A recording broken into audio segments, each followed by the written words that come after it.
seesawing contest last time these two sides playing. That man with the game-saving tackle as the Eagles were heading inside 50. Tom Brown with the chase down, and it helped the Tigers to one of their 4 wins this season. And Richmond coming across to the west, looking to repeat the dose. So much spoken about Harley Reid yet again this week. Nick Del Santo, as I welcome you in, there'll be a lot of focus on the number 1 draft pick from a couple of seasons. There's always a lot of focus, perhaps, when we're watching a West Coast game, and I think rightly so. If you have a look at his numbers over the last month, and just take out for a moment that he's only playing game number 38 this evening. They're really solid numbers. This is a young man still trying to make his way in the game, still trying to really discover himself and where he fits and what style of player that he is. But just those numbers in isolation, they are more than respectable. And keep in mind the lack of success that West Coast has, which means they probably don't have the ball a great deal. The ball's in their back half. They don't get as many clearances. So I look at those numbers and I have a feeling he's going okay in game number 38 tonight. Dale, there's been so much scrutiny on him, as I welcome in Matthew Pavlich as well, who's made his way back upstairs. Pav, so much scrutiny on Harley Reid, probably almost as much as we've ever seen for a number 1 draft pick. But that's the midfield for West Coast and the inexperience that they've had back in that will change a little bit, you'd think, with Tim Kelly coming back. Yeah, no Elijah Hewitt perhaps tonight. Of course, he's managed for this game, and you're right, Tim Kelly likely to play more midfield minutes tonight. Been playing quite a bit this year across half forward as the Eagles transition that midfield.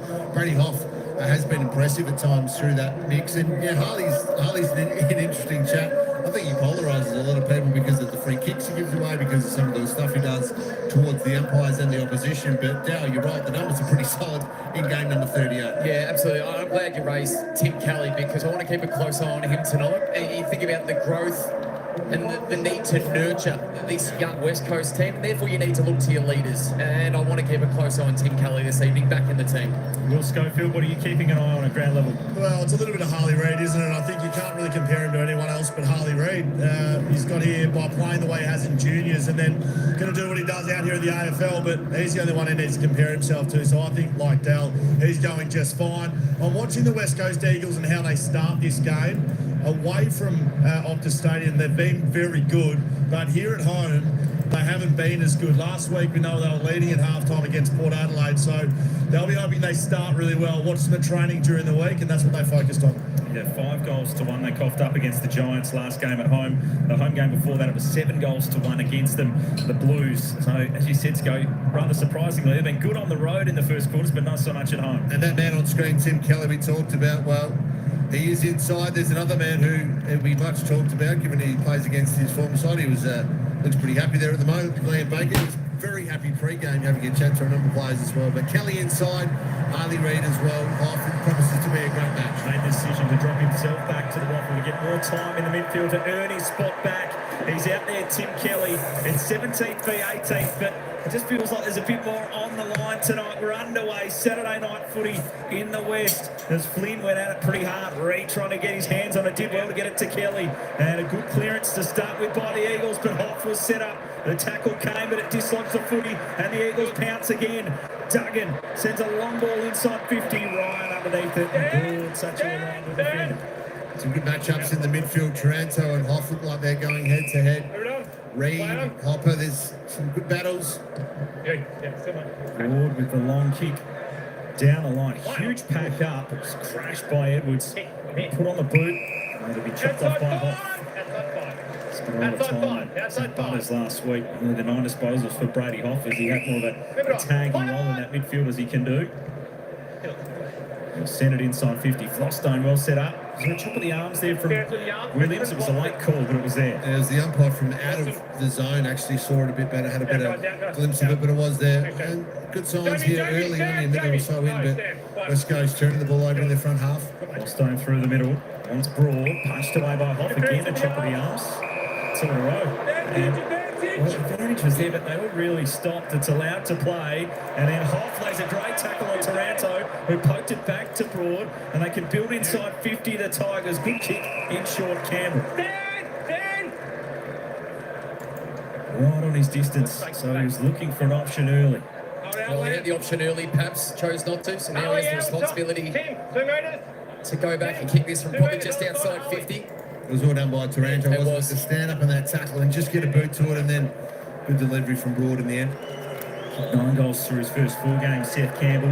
And that black back flip as well, of course, against the Blues. As now he goes with a long kick from right on the 50 to the line. He's got it home, has he? No.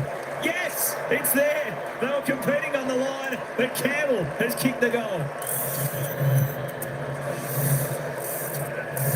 Perhaps I was with you. I wasn't sure if it was touch. The umpire initially went to, I think, signal that it might have been, but he was confident eventually that it went through the middle. This is the work. So Taranto initially stood up in the tackle. Broad did actually have a first give, and Campbell, well, he did. He wanted to pass it off, and now you talked about if it's not on early, then you're going to have to go back and take your time and put it through the big sticks. And, well, we'll have a look at it here.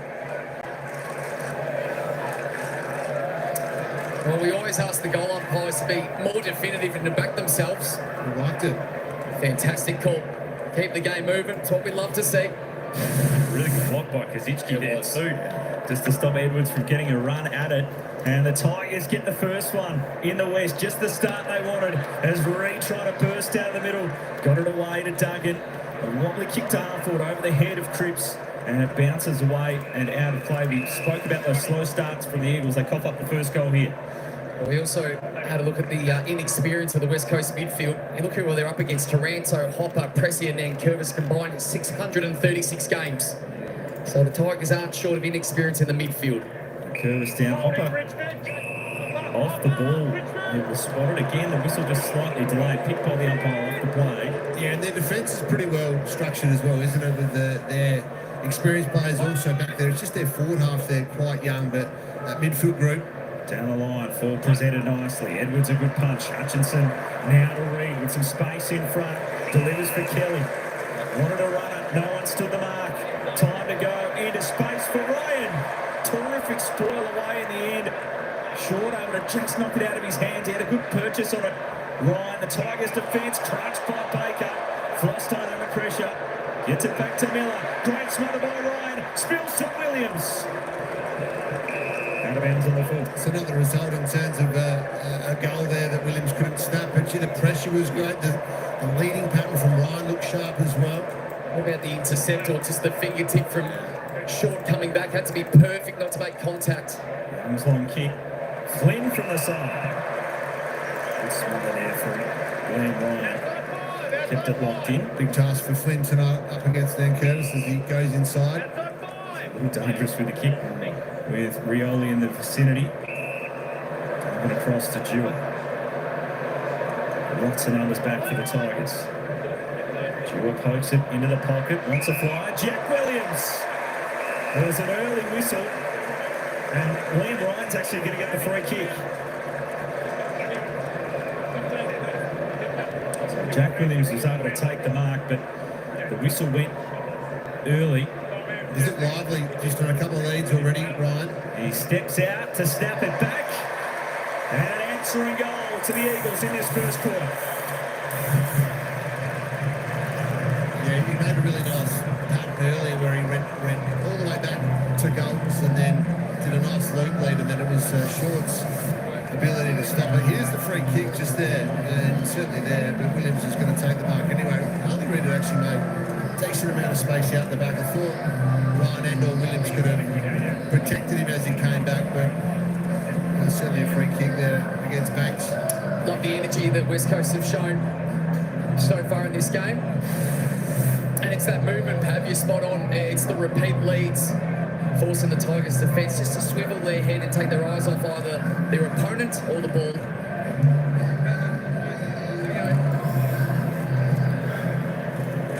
16th game, 16th goal of the season for Liam Ryan.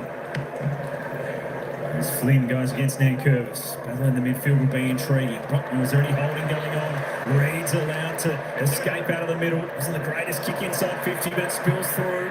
Ryan after it, corralled up by Broad. Got a boot to it. Hall will take it. They lose ground, but retain possession. As Reed wants to turn. He sizzles that kick inside 50. And Owies come up. They look sharp, don't they? The Eagles just did enough Ryan to keep it in. It was the first give, and then that's a really nice kick from Harley Reid to Owies.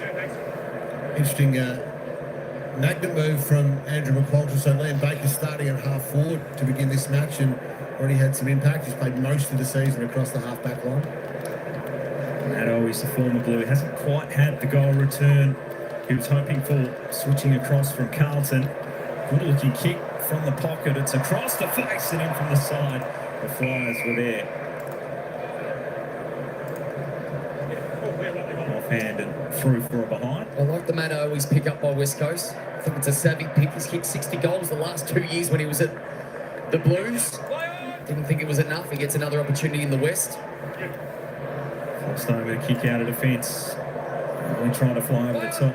And Flint spills down to Hall. His kick was touched. Baker punched it on as he tries to find Brockman inside 50 and it was tackled high and will get the free. Just a little clumsy coming in from Tyler Young. And sometimes just how you win the ball inside your 450, be the first to move, be in front, and you're able to draw a free kick. Doesn't always have to be pretty and lace out. It's their 6 inside 50 so far as well, Pav. So it's been the front half game. The repeat entries putting pressure on the Tigers' defence. Averaging career-high disposals and clearances this season, Tyler Brockman has increased his output from a stats point of view. I want the goal here, though. The Eagles, he leaves it hanging out there with a kick going to the right. Yeah, they play similar styles, these two teams, don't they? They're low possessions, high kick to handball.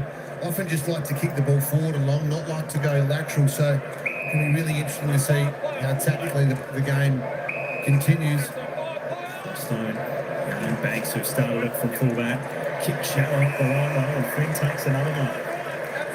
It's a good sign for West Coast. They've been able to lock it in their forward half for most of this quarter. Building through the season, Matt Flynn and a high ball into the pocket. Tigers defence had it covered. Punched by Young. Miller back there. I think he deliberately handled it to Trainer, who looked like he was out of play. He was in the second row. Well, as a star nominee, but it's a good way of disguising, I guess, insufficient. Yeah, exactly right. He was right there. Well, spun back in. Flynn aggressively to it. That tackle lingered a long time for Nat Curtis, and the free kick will be paid. He didn't realise the ball had spilt out. He's been sharp, Flynn. He almost took a really strong mark in the goal square. He's 2 marks long down the line, so Dan Curvis with his work cut out early for him.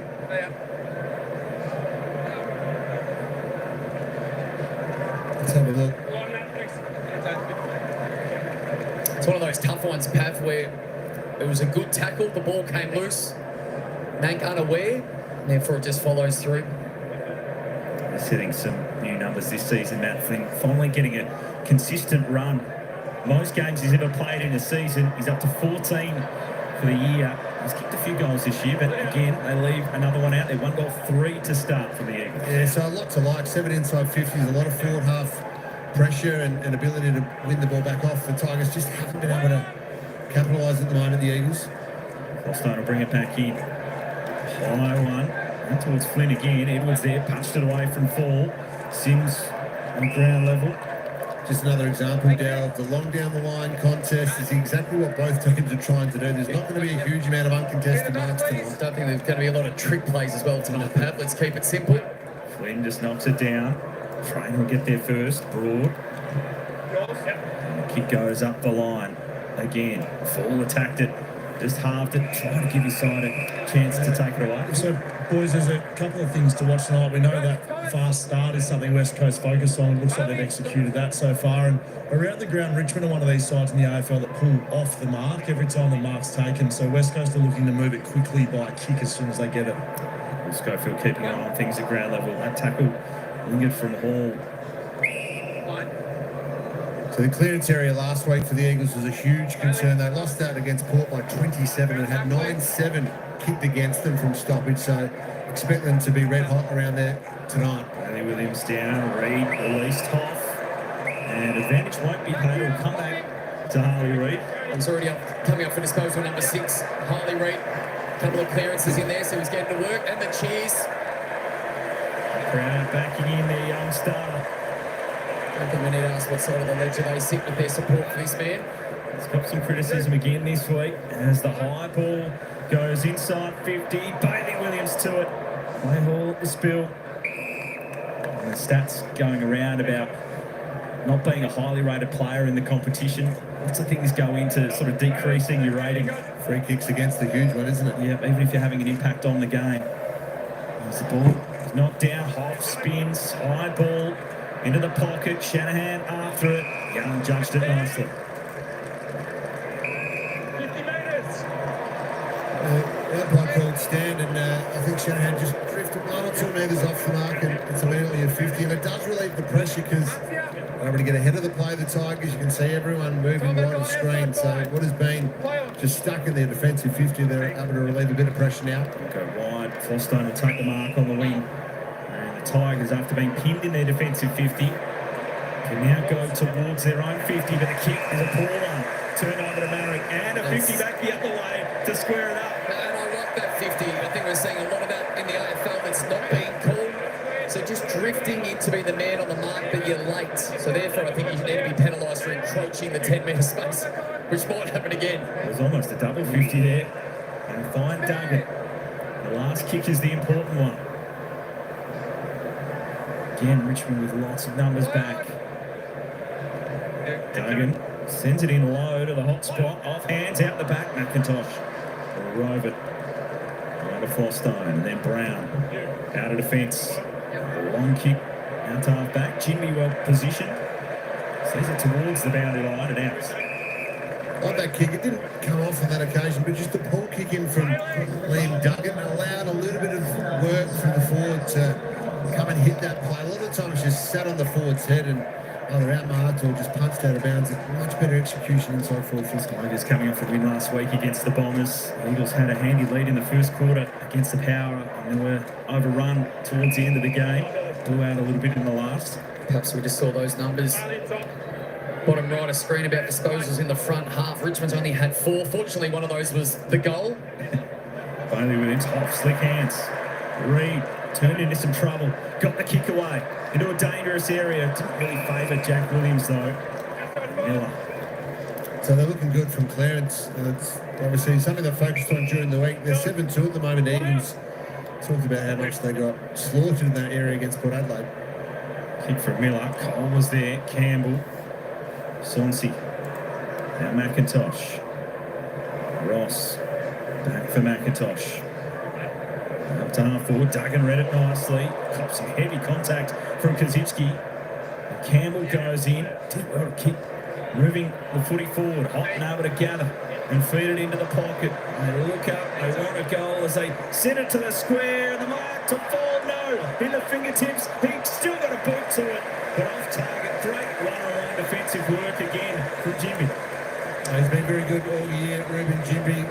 There's another pass actually a little bit further inside that was probably the more likely one. So let's have a look. Did he hold it all the way down? Fall? No, he didn't. Desperation from Jimby. It's almost a fumble on his 8th touch there. Get everything but a hand under the football. I think Mansell's going to be important tonight. Just his aliveness. He's not the most experienced player, but he nearly is in that front half. Tom Lynch obviously not playing again. The line, they go, just coming onto the ground. Short perhaps, and then Trainer is tackled strongly.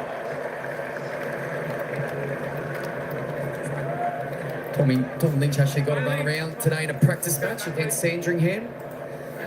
They both had a bye, so I think they organised just an own little run around.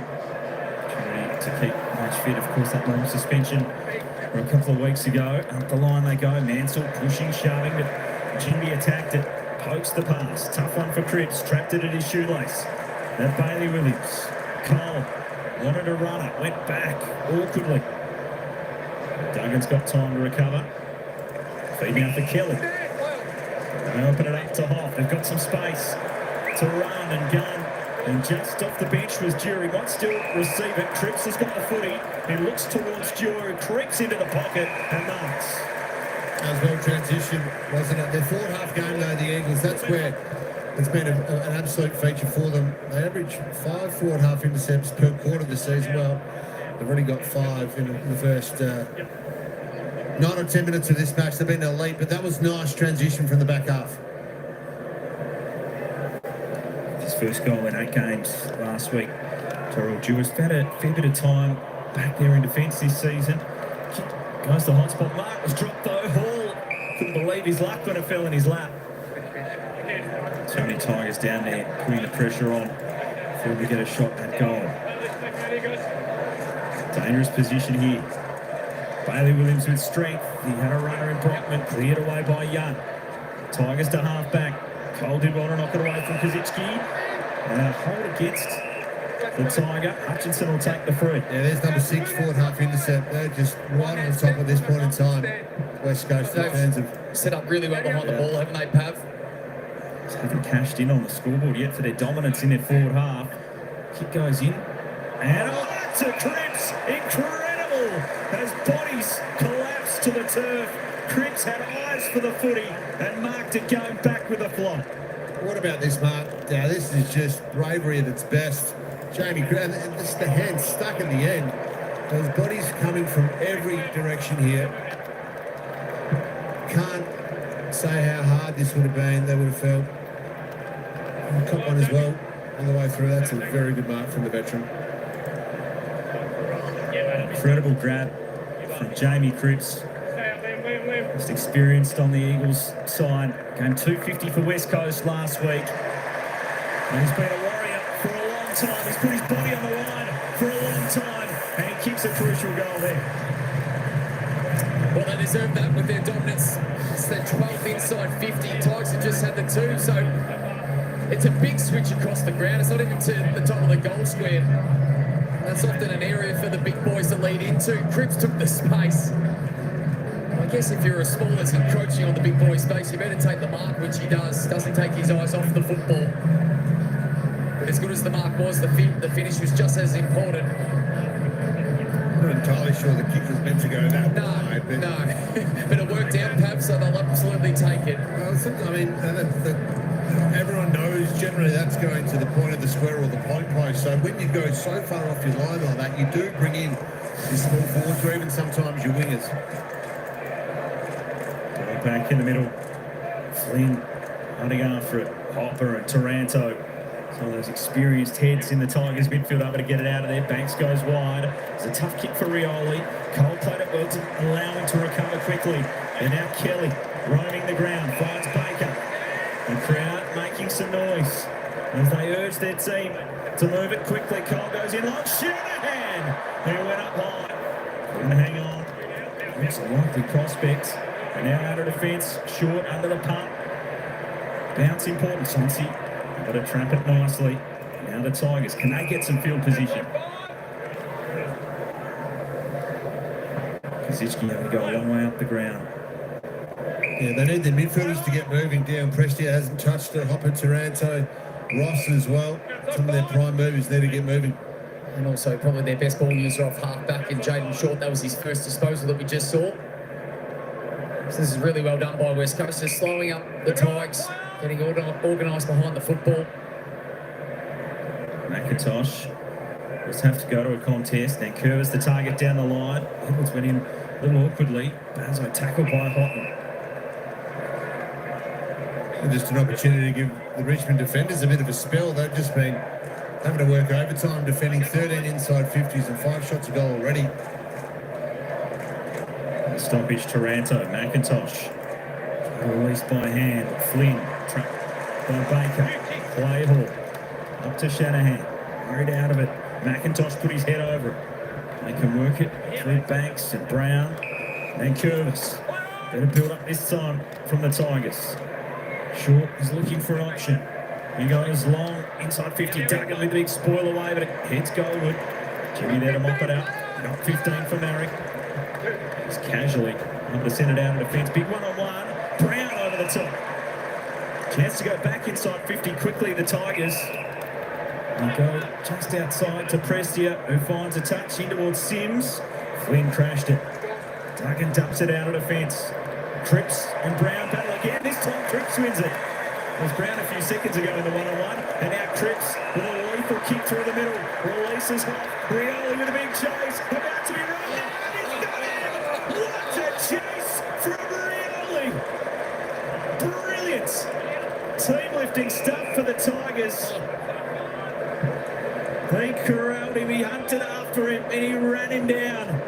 And now the Tigers inside 50. Sims after it. Sonsi down low, the defensive act. Can it turn to a goal? You bet it can. That's your goal, Morris Rioli. I hope they go to him. They are better. Yeah, look at that. Everyone's getting around him. That chase from Rioli was unbelievable. Here it is. He started so far back. It was like when Kathy Freeman was given the handicap at the stall. Before those years ago, flashed home. It's brilliant. That is quite possibly chase of the year. We know Brown was the match winner in his tackle in round 9. We saw Libert chase down Brad Hill earlier this year, and I reckon this has topped them all. That's the one. That's the topped one. them all. Incredible forward pressure and a nice finish as well. The only problem now is Pappy's going to be gassed for about 5 minutes. Well, he's caused the turnover.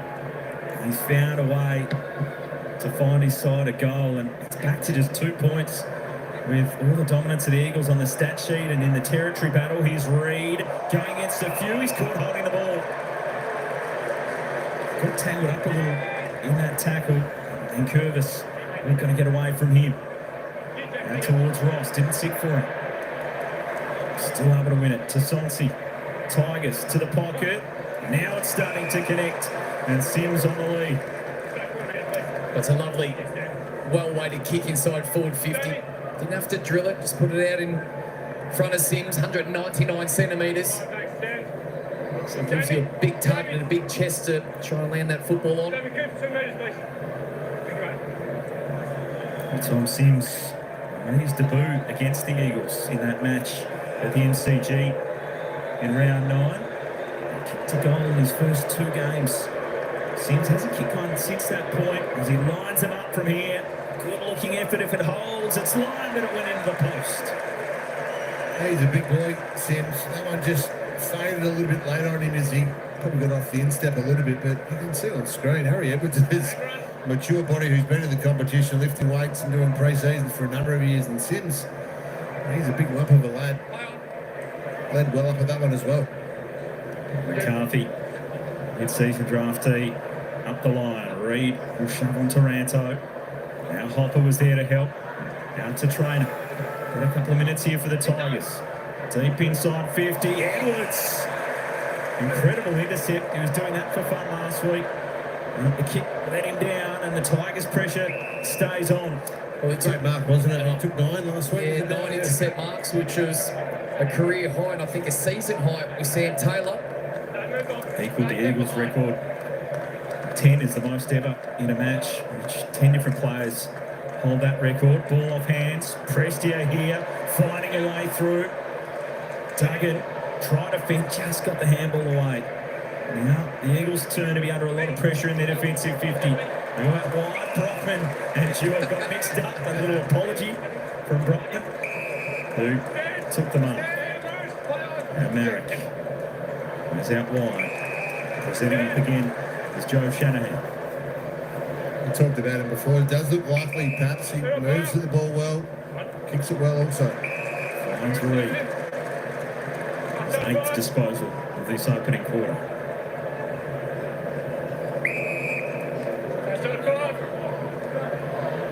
And they've slowed it down here, boys, but West Coast pressure is almost at their highest of the year right now at 200. We know it's a good number, but for West Coast, that's how they've started so well in this game. The 1 point advantage, they feel like they should be a little further given the trend and the stats in the game. Big pack up. Finn crashed it again. Kelly after it. And the feed of Ryan, who trapped it well, tried to go along the ground. Flostone went without it. Brown squeezes a kick out of trouble. Knocked down by Mansell, battling with Dewar. Just strong enough to create some space. Ross on the boot. Edwards in the row. Tried to mark, but the Tigers at the spill. And they're away again. The run and carry from Mansell. Clever kick. Just trying to get it to bounce past McCarthy. Open the door a touch for Taranto. One soccer. Thought about a second. Then he ran over it. Went to ground. Eagles pile in. And a high tackle. A little clumsy from Duggan, according to the umpire. Eagles fans not happy with it. Taranto a chance for his second of the term and to give the Tigers the lead. Well, we'll get a closer look at that free kick, but I love that kick from Mansell. It was just clever, perhaps. He had no clear option forward of the football. He would have looked up and only have seen two West Coast players. So he went the scrubber. He was end over end and had a bit of turn on it and allowed the Tigers to then get forward to put pressure on the ball. His effort at halfback initially to win the ball, then get the crumb on the wing was just outstanding from Mansell. Well, he was kicking for touch. Yeah. 40-20. That'll do. Got the desired result. Got possession inside 50. And they found a free kick. Taranto, the stats have gone the way of the Eagles in the first quarter, but the scoreboard goes the way of the Tigers. They hit the front. Well, there's contested possessions in footy, and then there's ones that really actually count and matter. And this one, Mansell was actually out of position as the ball was kicked out of defence, and he just got a fingernail in on Dewar. As this one comes out, you can see the transition. So it's a D50 transition. It's just a scramble kick. Let's have a look here. Pushes back really hard, then pushes Dewar off the ball. He actually gets the next crumb on the wing. The kick that Dow was talking about to advantage, to touch. So that was the free kick late, but take a bow, Ryan Mansell. 3 or 4 efforts. Taranto with the finish. That's his second, and he's got moving, but all thanks to Ryan Mansell. Entertaining opening quarter. There were 15 lead changes last time these two sides played. We'll be in for something similar. Taranto with a fumble. Tries to straighten up. Trainer put it through by hand. Ross getting involved. Short. Back for Trainer. Now controls it up to Campbell. Inside the last 30 seconds of this first quarter. Looks up. Good hard running from Ross. Last chance here for Richmond in this first term. Kick it to the hot spot. Sam's there, but Edwards needs a set marking machine. When are we going to see someone take 11 taps? Not going to happen anytime soon. No, it seems like everyone gets to 10 and then stops. The kryptonite. Entertaining first quarter. Might be 17 v 18. These two sides are desperate for the 4 points on offer tonight. A win would mean so much to these two sides. West Coast won the territory battle, but the Tigers have the lead at quarter time by 5 points. Plenty coming up though, of course. AFL 360, Sam Mitchell and Chris Scott are going to be on 360 on Monday night. All right, folks. Hey, there we go. Welcome in everybody before we get on to the rest. G'day, Albert. Welcome back. Good to see you here again. Ruck Marbles. G'day, Stephen. What's happening? Addy G. Ryan. I tell you what, Ryan's going to be happy. The Tigers are in front at quarter time. 3-2-20, the Tigers leading the West Coast Eagles 2-3-15. It's the Tigers by 5 points. Icy Clips. How you going? Shout out to you, Captain Sporty Pants. How you going? Up the Tigers. There we go. We've got a few Tiger supporters in here. Tell you what, we've got 60% of the vote saying West Coast are going to win. That was my tip, but you know what? I was just fascinated by this game. I thought this would be a good game, and that's the type of game we're getting at the moment. Of course, Richmond are going to be an up-and-coming side, liking the way they go about and playing their brand of football.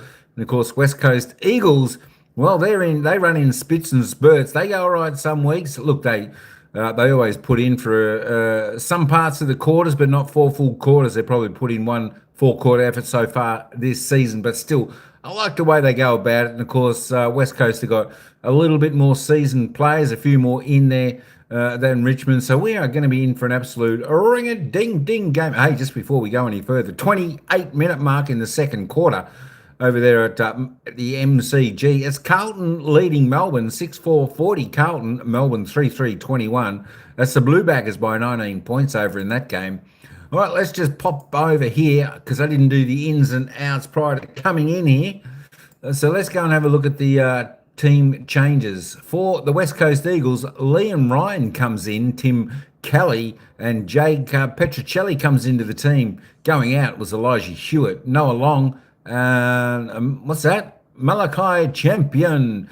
So we've got 3 ins, 3 outs for the West Coast Eagles. Of course, Richmond going in unchanged for this game over there at Optus Stadium there in Perth. Oh no, Multi in trouble. You know what Carlton's like. Don't give up just yet. You know what Carlton's like. They never do a great deal in the second half. So we'll see if Melbourne can come back. That's a game. That was going to be an interesting tight game, but I certainly preferred to watch this one. Let's have a look at the goal scorers so far. Of course, Tim Taranto, the only multiple goal scorer out there for the Richmond Tigers. He's kicked 2. Seth Campbell's got 1 for the West Coast Eagles. Liam Ryan's got 1. Jamie Cripps also has a single there for the West Coast Eagles. The Ball Magnets out on the ground up until quarter time. Well, Nick Vlosten leads the way on 8 for the Tigers. And Harley Reid, there we go. It's good to see Harley up on top of the table of the disposal count after quarter time. You know what? We're liking the way Harley's going. He's going about it all right tonight. 6 kicks, 2 handballs. He's had a couple tackles, 3 clearances and a mark. I think he hasn't really got anyone to get angry with and fight amongst the Richmond players, because I think the Richmond players not really into that. They just want to play football, and I think that's good for Harley. So Harley can just settle down in this game, concentrate on his footy and do what he does best. That's play footy and forget about the rest of the stuff, or else he'll just get some more fines, Stephen. $65,000 in fines, that's too much. What is he thinking? Oh my gosh. There we go. Liam Duggan on 8 also for the Eagles. Tim Taranto, 7 touches, 4 kicks, 2 goals. He's doing well when he gets hold of the ball. All right, let's roll down. Tim Kelly there for the Eagles. It'll be interesting to see if he can perform. You know what? I'm tipping this could be nearly Tim Kelly's last year. He hasn't really performed this year. Just the 5 touches. You would expect him to have a pretty good game in this one against the Tigers, but time will tell. We'll certainly keep an eye on him. Jacob Hopper on 5 also there for the Tigers.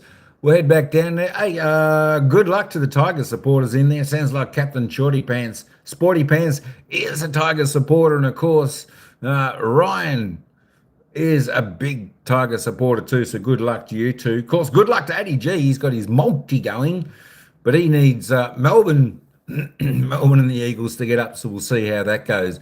Liam Ryan, look, I thought he could have been in for a big evening over there as well. 3 touches, 2 kicks, one goal there. And now we did see the second best chase rundown of the season. I think that was Rioli.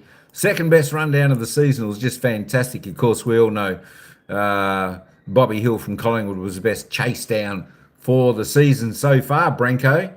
You need over 160.5 points in the Swans game. They played not that good. They just don't score. I tell you what, in the final quarter, I think they did kick a few goals, but the game certainly slowed down in that one. The game certainly did slow down in that one. We thought it was going to be a little bit higher scoring, just didn't work out. But it wasn't a bad game, just the same. Liam Ryan, he's only 28. I thought he'd be older. Yeah, no, he's only 28. They're all pretty young. Look, most of them are pretty young. Tigers got a pretty young, youthful side, I think, most of them. I think, West Coast have got pretty young side too, but they've got a couple of seasoned older players in there as well. All right, let's head back down to the ground, folks, for the second quarter. It's the Tigers by 5 points. That was a pivotal moment. I'd see that a lot. Incredible defensive acts as we're underway in the second quarter. And Curvis after it. Reid will get it out of the middle again. He goes off the left boot. Wanted Owies, who took a good mark. And there's some heavy pressure for Brown. He wants to wheel and go. Sends it into a dangerous spot, but Fostone. Often has he done that through his career. He's also done it 3 times that night pace. So there should be some learnings. When the ball goes the other end, it's been Edwards that's had a couple intercept marks. So just that delivery inside forward 50.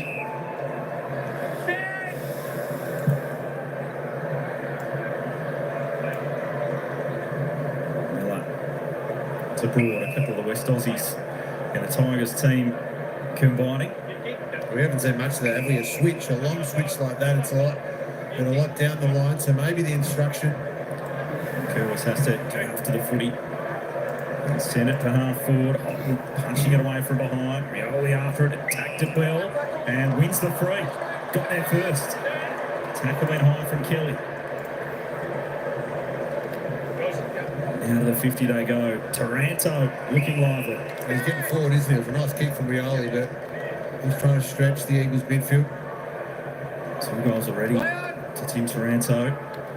It's going to be too far out, so he just lays it up to the square. Pack flies, crunching in was Ross. And Jimmy will get a free this time. He's had quite a few high tackles already in this game. It's been a good season, Reuben. Jimmy, been really solid. He's had to play basically on the opposition's best forward each week, and he's certainly competed hard. Chips this one up for Bazzo. Just got there in the nick of time. Certainly made to work hard for it. Gives it back to Jimmy. Up the wing. Bailey Williams with the reach. Oh, he's knocked it on well to Hoff. Handle over the top to Baker. Found himself a more full roll last week, and back to Owies. They break through by hand, and then with run and carry, they find a line. Well, Flynn wants it in the middle of the ground. Ryan's going to back himself in. See the angle. Good ball use in the end though, Dow, wasn't there? Sometimes you can blaze away or get a rush of blood, but you just lower his eyes, kick it off the line, and you take your 30 seconds, take that shot at goal.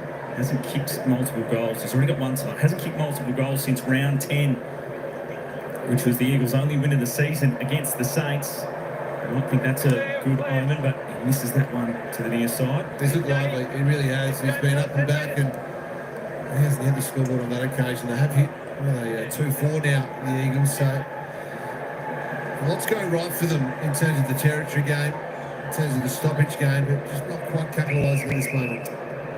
Keep a close eye on Baker. You spoke about the positional change, and it's only slight in the last couple of weeks, but he's just had the 3 disposals. See how Andrew McQualter wants to use him this evening. Tigers out of defence, so they cough it up. Duggan. Also looking inboard immediately. The players calling for it long. Go to Jimmy instead.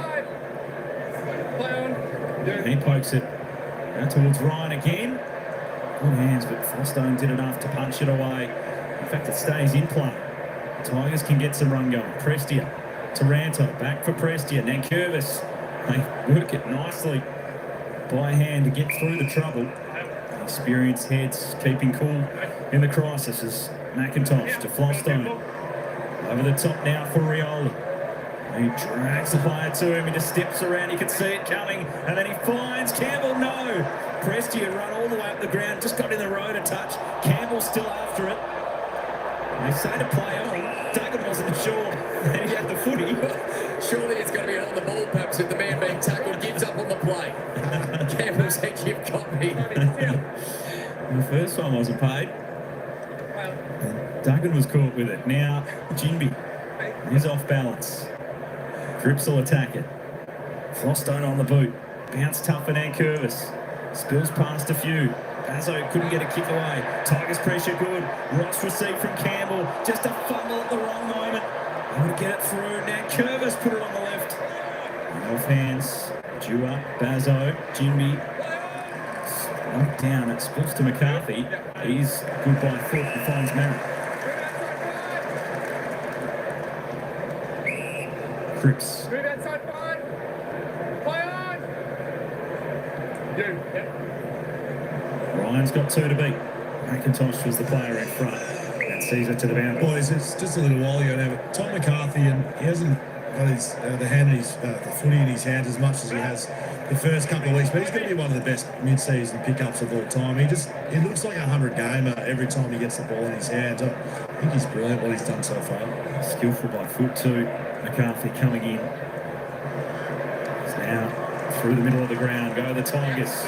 Campbell with that speed and breakaway pace. He flushes it towards the goal.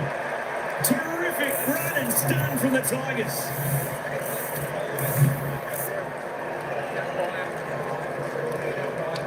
What's the need for speed? Pav, that's why they structurally set up like that, and the ability to come through the corridor. This is where the damage is done. It's this Prestia release handball. Short coming off half back. And you can just see the space. I love how the forwards are giving him space. The Tigers trying to get out of his way. It's exactly how they would have tried to draw it up. Yeah, it's a training drill. Yeah.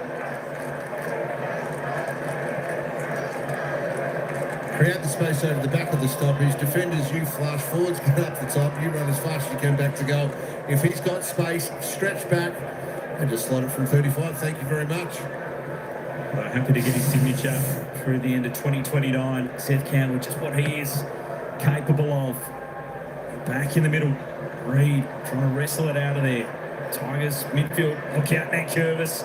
Duncan didn't shirk the issue. Sonsi able to get it out to Hopper. Richmond burst out of the middle again. High ball goes in. Kazitsky. Edwards was trying to claim the mark. Really came off Kazitsky. Cole. Bazo. Now Reid. He couldn't get clear of Campbell. Marrick just threw the handball up. Reid tried to fend. Campbell had him. And they go at it now. They want to get under the skin of Harley Reid. And he's going to get the free. He's just got a lip underneath the back there as they drag him out of the area. And the free kick goes to Harley Reid. He's working hard, Harley Reid. So he was one of the first midfielders back inside defensive 50 to win a couple of those disposals. He's going to get his hands on the ball. Contrasting styles at the moment, though. West Coast all about getting the ball in their forward half and scoring that way. Richmond, it's all been about sling footy out of their back half. This is the free kick. Reid got shoved into the security guard and the fence as the ball's out of play. It's interesting to see how opposition teams go about playing against Harley Reid. It's put to Adamuzo this week as to whether they go with that physical type of stuff off the ball, try to get under his skin, or just let him go. Saw a great battle between he and Hall Francis last week, which was terrific theatre to watch. Here's Sonsi after Hopper on the boot. Cole couldn't take it. Rioli out of trouble and away too.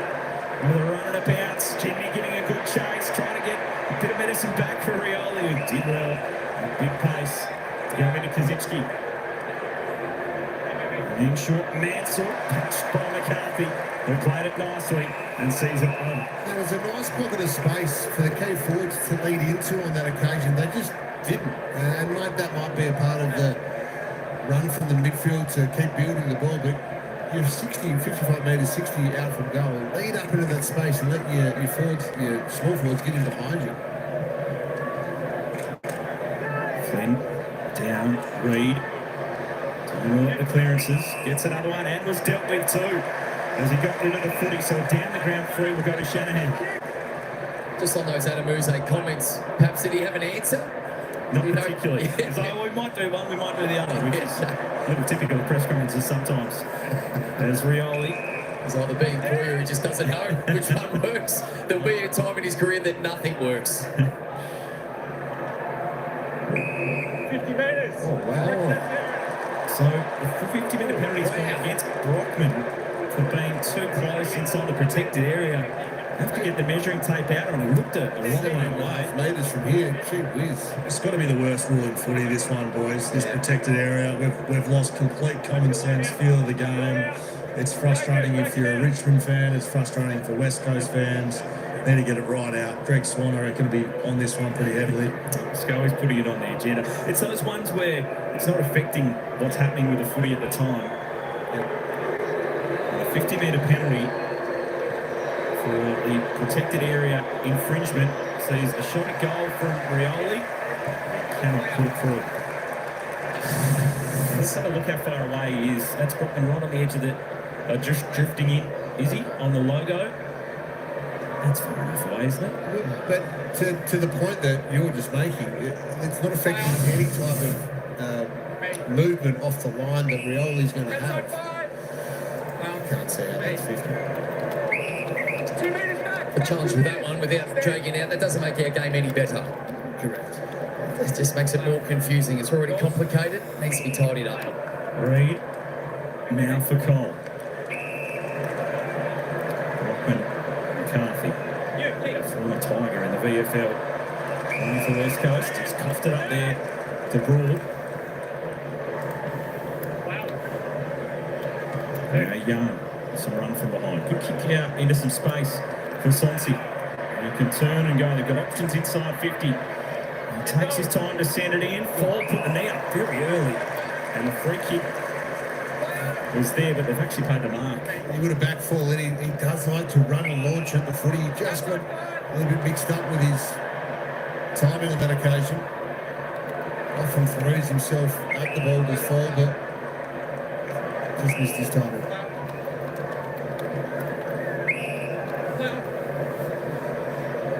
Edwards for Hoff.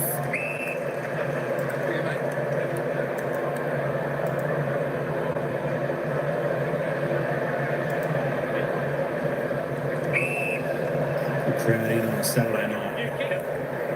As Kelly goes to Marek. Short for Duggan, who's been busy and wanted to turn and go as he drives the ball in for Ryan. Forstone did enough. Close to the boundary line, Ryan kicked it in. Ball time to steady. But the quick shot was under enough pressure to see it spray to the left-hand side. That Ryan Vloster matchup is fantastic. Ryan a little bit undersized, but we know how good he is above his head with his leap. Forcing Vloster to defend him honestly. It's going to be a great matchup to watch for the next 2.5 quarters. Some concern for Adam Uzo. They just haven't been able to stop West Coast moving the ball out of their D50. They haven't created many forward half turnovers at this point. Jimmy went up for it. Full. Crashed over the top. Sonsi flicked it over his head with lightning speed. Sims had it knocked away. Flynn cleverly, like a ruck, knocked down to Duggan. Now Baker along the ground he went. Couldn't find Jack Williams. Brown got it to Broad. Sims for Broad. Now into some space. Tigers are out. Taranto with options. Goes to half 40, split the difference between them and are open the door for the Eagles. Just that missed kick. Cole takes it. They haven't cleared the danger yet. Hoff. Now to Edwards. Rioli again. What a smother it was that time. Morris Rioli doing the defensive acts, doing the team lifting things. Another goal should be credited to Morris Rioli as Nankervis finishes it off. We've had the chase down of the year. Perhaps we've had the smother of the year too. Outstanding. Take it back. Oh, look at this. So the desperation on two occasions. This is what 450 pressure looks like. The tackle, the smother, up. And then, I love this, the composure to lay it off to a teammate and created a certainty. Absolutely outstanding. Look at that.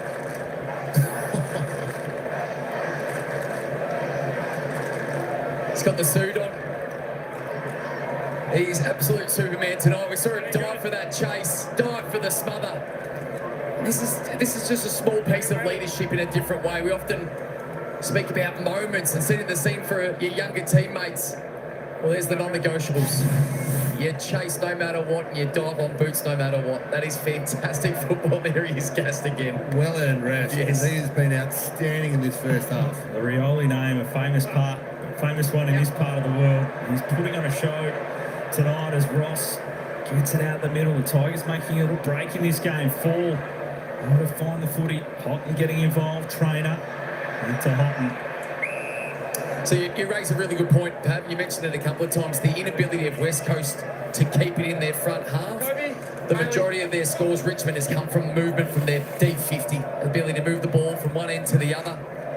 4 goals, 2, so 26 points to their 33. He's got the length of the field. Between his legs is Prestia and Curvis on the boot. High ball in. They wrestle again. Edwards couldn't hang on to that one. Evans had to do a heap of work back there. Cole to Hutchinson. Duggan and Harley Reid leading disposal getters on the ground with 14 apiece. Holstone's got 13 for the Tigers. Up to the wing. Wrestling going on. Bailey Williams will take this for it. And like we've just been complimenting the Tigers with their maturity and some of their leadership, this is where you need to see that now from the West Coast senior players. Oh, jeez. Another one. Oh, no. Was it a stand on that occasion? I think it was. So it wasn't a protected zone. Where is that tonight already? Is that 4? Too many, Pat. 2 apiece. Yeah, there you go. Too many.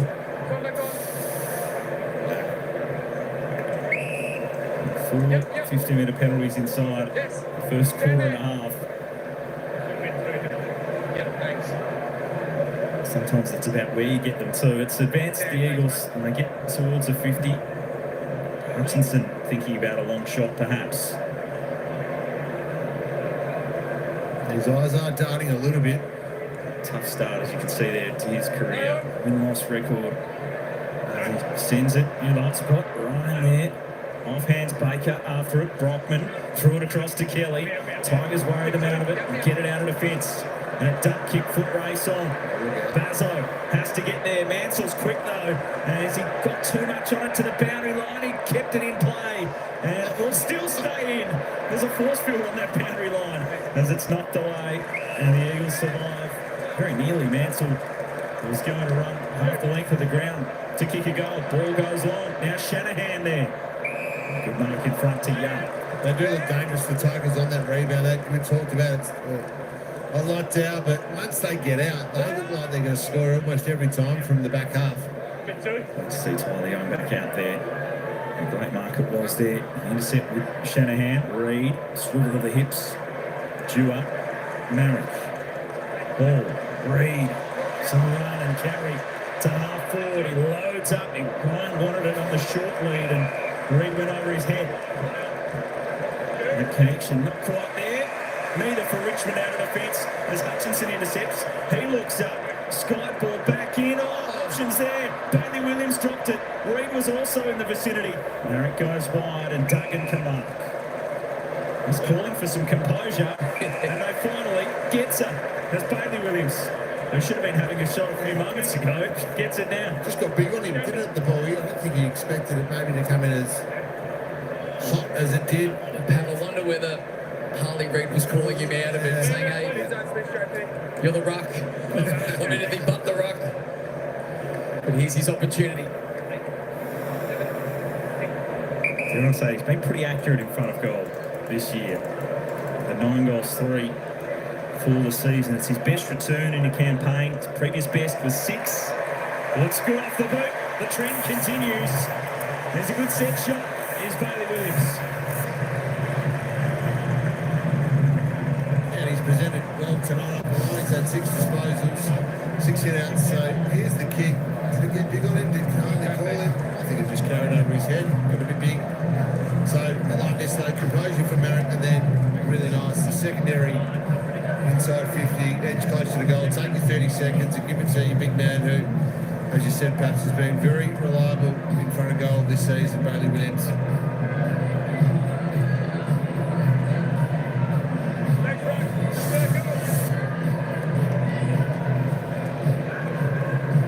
Marching back to 10. Important goal for the home team to stay in touch.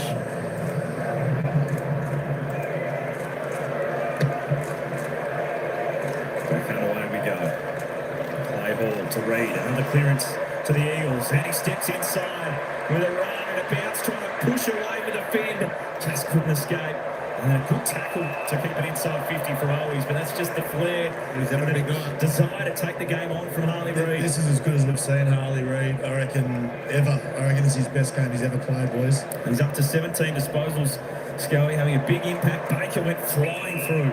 Yeah, 5 clearances, 3 centre bounce clearances, 5 ground ball gets, 9 contested and over 300 metres gained. He's having a big night. Wrestling here. Taranto, ball knocked away. Bailey Williams, Baker slipped it through. Clay Hall.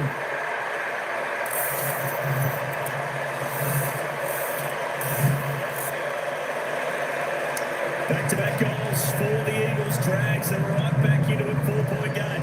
Down 450 stoppages.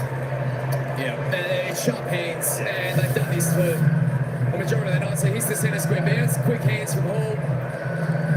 Harley Reid, career high 29 disposals going back to last year. So he's on track to break that record personally. But you can just see the movement here from Baker. Just gets goal side and Prestia. Forces that overlap and the Tigers can't make up the distance. Just there. Just force the defensive winger to come forward and try and pressure the football. Just highlight the importance of some first gives. First give out of the centre, first give out of a stoppage scenario. Williams to Baker to, in the end, Hall. Just do the simple things, the basic things, they end up with a goal. Just the second goal in the young career of Clay Hall is emerging as a midfield option as he gets involved here again. He's spun right around by Campbell and holding the ball. Had the arms clear, didn't release it. Just got it back. Pick it up. There's another one. About another 50 going. As Campbell's going to send it in. A high, long ball to the hot spot. Edwards with a big punch away. Rioli dangerous at the spill. Reed got the falcon from his teammate in Cole. Marrick to Cole. Away now to Bronton. That kick knocked down. Good defensive pressure from Brown. Reed. Marrick. Might get out. Bailey Williams down low trying to take it. Then overran it. Goes back in. Kelly swarmed by a couple of times. Yeah, he's having a tough night once again. Tim Kelly, spoke about him pre-game. Just had the 6 disposals. Hasn't had a clearance, just a couple of tackles. Needs to run shotgun with Harley Reid, who's on fire. Hopper. And Curvis on the boot. Fall attacked it. Cole stood in the row. Due up.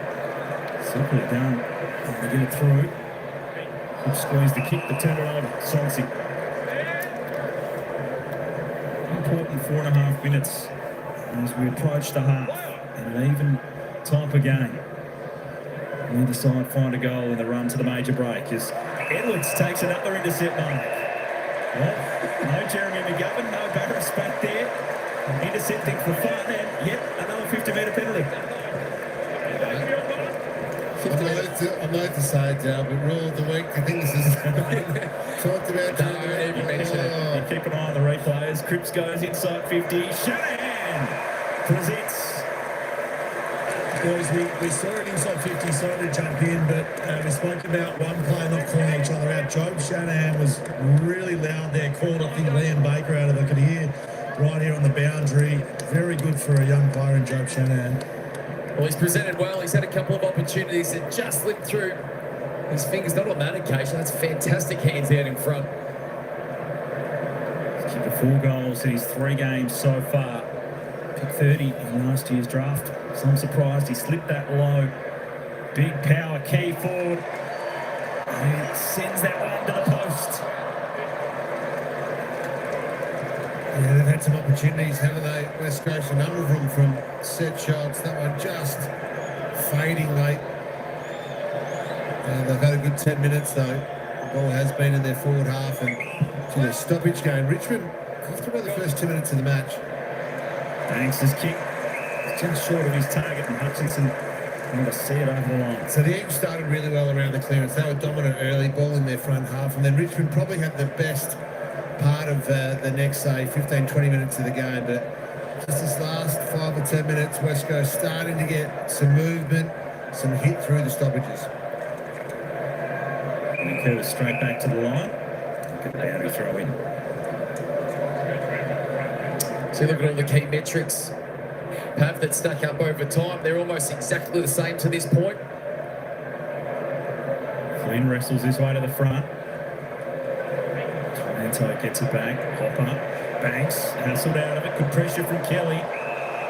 It's a good entertaining game of footy.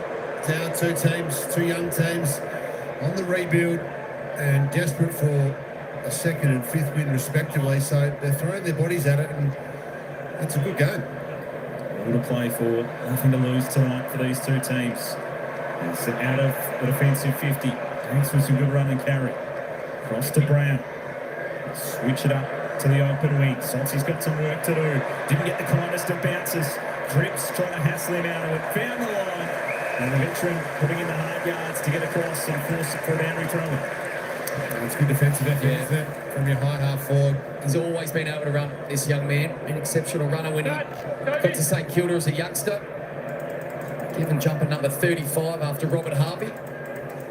And went on to bigger and better things at West Coast. Andrew McCullough spoke about how he was the mentor of Jamie Cripps when he first got to the Saints. Now Hoff to Lurie, closing in on 20 disposals for the half. Did such a good job, Andrew McCullough. You took this job. Shanahan. High ball going in. Bailey Williams attacked it. Baker at the spill. Up for it, Duggan. Baker in there. Hot and tackled well. Brown wanted a free. Ball. Crowd not happy, but it does knock the ball in. Side forward 50, where the Eagles, well, they were really electric in the last 450 stoppage. Ended up in a clay hall goal. Can they get on the move again? There's Harley Reid on the burst. Baker was the one who went through. Oh, he's with a strong tackle. Gee, Richmond look good the other way, boys. I know West Coast got their forward line now, but when it goes, Richmond are quick on ground level. Try and break it away from here, but it's getting it down. Baker's kick was smothered. Flostone goes wide for Sonsi. It's a really good point, Scully. It's the speed they've got in their front half. We spoke about Mansell. We've seen Rioli multiple times. It's a smaller forward line. They've probably been forced to do that with some outs. But it does look exciting. It's a foot race. Seth Campbell as well. Yep. We've seen, particularly in this game so far, that run and carry. Down the line. Richmond. A lot of wrestling. Free kick to the Tigers. Go to Kaczynski. Can Richmond get a late one? Later Brown. Short pass. Jimmy with a good spoil. Spilt to Hopper. They pile on top of him. He fell back underneath him and he fell to ground rather than diving on it. Certainly a ball up. David Matt, back in you guys. A few Tigers supporters in the building as well. Be well supported wherever they go around the country. Reid, beat the spot. 20 Baker taken high on his former teammate in Nan Curvis. Won't worry Himenich as he gets back to his feet. Now Marek. He'll go backwards. Missed kick though. And now contest. Reid went in, falls up to it, took the contact, found the footy most importantly. Away to Hopper to punish right on half time. Big goal of the Tigers. Well, just a sloppy passage of play, perhaps, and absolutely deserved to get a goal kicked against you. And Mary, we know he's a casual style of player, at times looks a bit laconic, but just clearly misses the target, comes off the instep, forces Harley Reid into a contest, and he just loses his 8 feet off the back of it. And Jacob Hopper just picks up the loose ball and wanders into an easy goal. And that's what the modern game is. If you can't control the football, keep it uncontested for as long as you can. Against anybody at this level, let alone the very best in the competition, you got to pay the full price and you deserve it. And that's what they're set up for, isn't it, Dal Richmond? They're preying on those turnovers. We've seen Rioli, how good he's been tonight, but they are just hunting that. That's the way they play. Big goal for Eagles to cough up just before the half. The Tigers able to pounce on it. It's probably their first genuine mistake as well. Hopper's having a solid evening. He's had the 14 disposals. Taranto's had 12. Nick Vlosten's had the 15 off half back. Reid wrestles with Taranto. Spills to Kelly. Out the front of the stoppage. Into Bailey Williams. Punched away. Well by Young. Over the top of it. The Tigers are forced backwards. Flostone. Retreat to Brown. Under pressure. The kick is a very good one to Rioli. They're starting in this first half. That mark right in front of me, unbelievable, boys. Full pace. That's a goal stopper there. Rioli, I reckon he can put 3 goals to his name. He's been brilliant in this first half. Set up his teammates a couple of times as they go down the wing. Good tackle from Marek that time. It'll spill to the Tigers as the siren sounds to end the first half. Harley Reid having one of his best games to date with the 20 disposals so far in the first half, but it is the Tigers, the brilliance of that man Maurice Rioli with an amazing rundown chase, an amazing smother, setting up a couple of goals for his team and helping Richmond to a 9-point advantage at the half. We'll be back to talk through all of it. But do not forget, tomorrow morning from 10, our superstar Tim Zhu fights to become a 2-time world champion live from Las Vegas, and it's only on Main Event. All right, there we go. It is half time. Can you believe it? It's half time and the Tigers, they're doing the job. They're leading 6-3, 39 to the West Coast Eagles, 4-6, 30. The West Coast spraying a couple. I'll tell you what, that last goal Richmond got, that was an absolute Christmas present from the West Coast Eagles, kicking back. Kick back into the 50 of the Richmond, grabbed the ball, ran it in, slotted it through. Bada boom, bada bing, Richmond. Go out to a 9-point lead at half time. Can you believe it? Hey, Zane, how you going? Oh, who is you? Hey, Shouty, what's going? Gaming Boys here. That's it. Paul and Asia, how you going, brother? What's happening over there? What's going on the border? You were saying Thai and Cambodia border. Is that serious? What's going on? Come on, D's. I tell you what, in the other game, Melbourne have come back strong, 45. Let me just double check that score. Carlton have just kicked a goal. So over at the MCG, 16-minute mark of the third term, it's now Carlton back in front, 7-4-46, leading Melbourne 7-3-45. Blue Baggers by 1 point. But I tell you what, in this game, we're going to ring a ding-ding game here. I tell you what, this is a pretty good game. This is a game that you wouldn't expect if you were watching that these are the bottom two sides. They're playing pretty good. And I tell you what, both teams are putting reasonably good pressure on the opposition. There's good chase down, run down. Tell you what, we've got it all here. It's pretty good game here. I'm glad I picked this one, although the other one's tight, but I'm glad I picked this one because, yeah, I think could be a couple of up-and-coming sides here. There we go. Yo, Paul from Eddie G. G'day, Adrian from Paul. Hey, you want to have a look at the live ladder? Paul, you haven't been in for a while. Let's have a look at the live ladder. Just as we sit so far, of course, we've got, hey, Paul, tomorrow Collingwood plays Fremantle. Collingwood plays Fremantle. Let me just pull that up. I'll let you know what time they play tomorrow. They play tomorrow at 3:15 p.m. Melbourne time, which I think is about 12:15 p.m. just after lunch for you over there in Thailand. So if you want to tune in, listen in, or you'll probably head down to the local and watch it. Hopefully you can see it there. Collingwood take on Fremantle, and then the game after that, Adelaide take on the Gold Coast Suns at about 1:15 p.m. your time. So it should be an absolute cracking day of football. And, of course, if anyone's interested from Victoria, Melbourne Storm and the Manly Sea Eagles, it's 16-all, 73 minutes into the second half. Well, there we go. Can you believe it? Melbourne Storm and Sea Eagles, 16 each. There we go. Manly got out to a 16-6 lead. Melbourne Storm fighting back. There is the ladder, Paul, if you're interested. Collingwood still sitting on top. Adrian versus the Pies. That's it. Adrian versus the Pies. See, Fremantle is still sitting there. Fremantle still sitting in 8th position. Western Bulldogs lost this week. Sydney won, but the Freo will still stay there. Hawthorn got the job done today.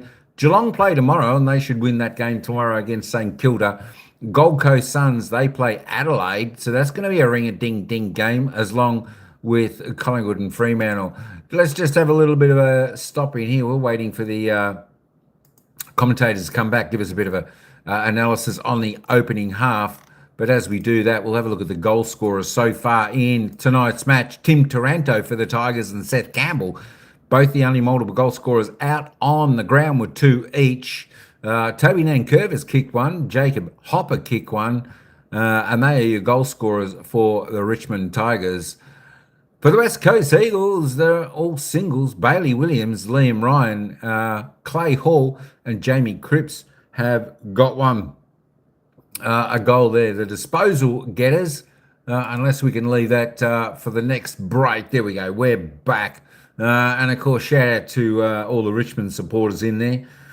In the chat today, of course, I know Ryan is listening on in. Go Tigers for Ryan. Let's head back down. They'll give us a little bit of analysis and we'll come back to the player stats. And the Tigers lead it by 9 points at the half as we head down to Will Schofield and Matthew Pavlich. How have you seen? It's been a great game of footy. It's very entertaining, Scully, I'm sure, down here at ground level as well for you. And I think 9 points is a very even game at this point in time. But some of the highlights in this game, in particular, in that first half, Maurice Rioli's chase down tackle, his smother.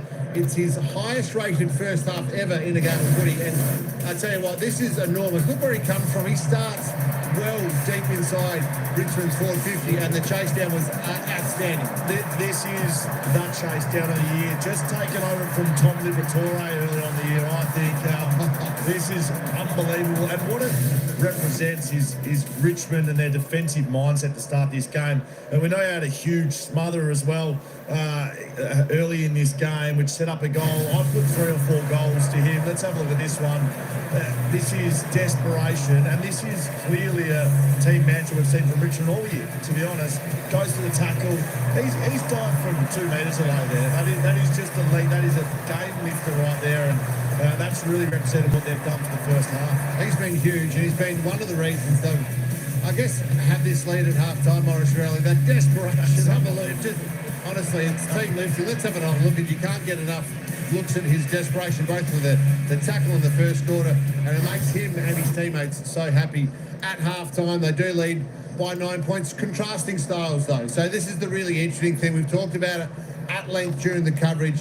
West Coast dominant in terms of scoring from their forward half intercepts, but gee, Richmond look a real threat when they get the ball out the back. Yeah, and they're both, you can look at them both ways, both positive, really. You do want to score from your front half. That's where you want to generate your scores from. But as I mentioned during the coverage, Richmond, when they go from their back half, they look unbelievable. Like, West Coast cannot keep up. They're so quick. They basically win the footy back and they're gone. It's not really what you want to score your goals from, though. Yeah, look at it. They've already passed their season average of 25 points from the back half. A player who you said has had his best game to date, that's a fair rap, is Harley Reid. 20 disposals, 6 clearances. He's been on fire. Yeah, so it's about the touches, sure, the 20 and the 6 clearances and all of that, but I actually think it's about his demeanour. I know there's been a lot of coverage of it this week.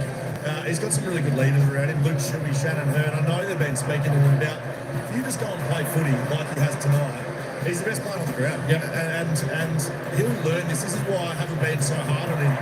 He's a young player. So, yeah, okay, he made some mistakes over the first part of this year, especially on the weekend where I think he got embarrassed from the footy side of things by Jason Ward-France for his goals.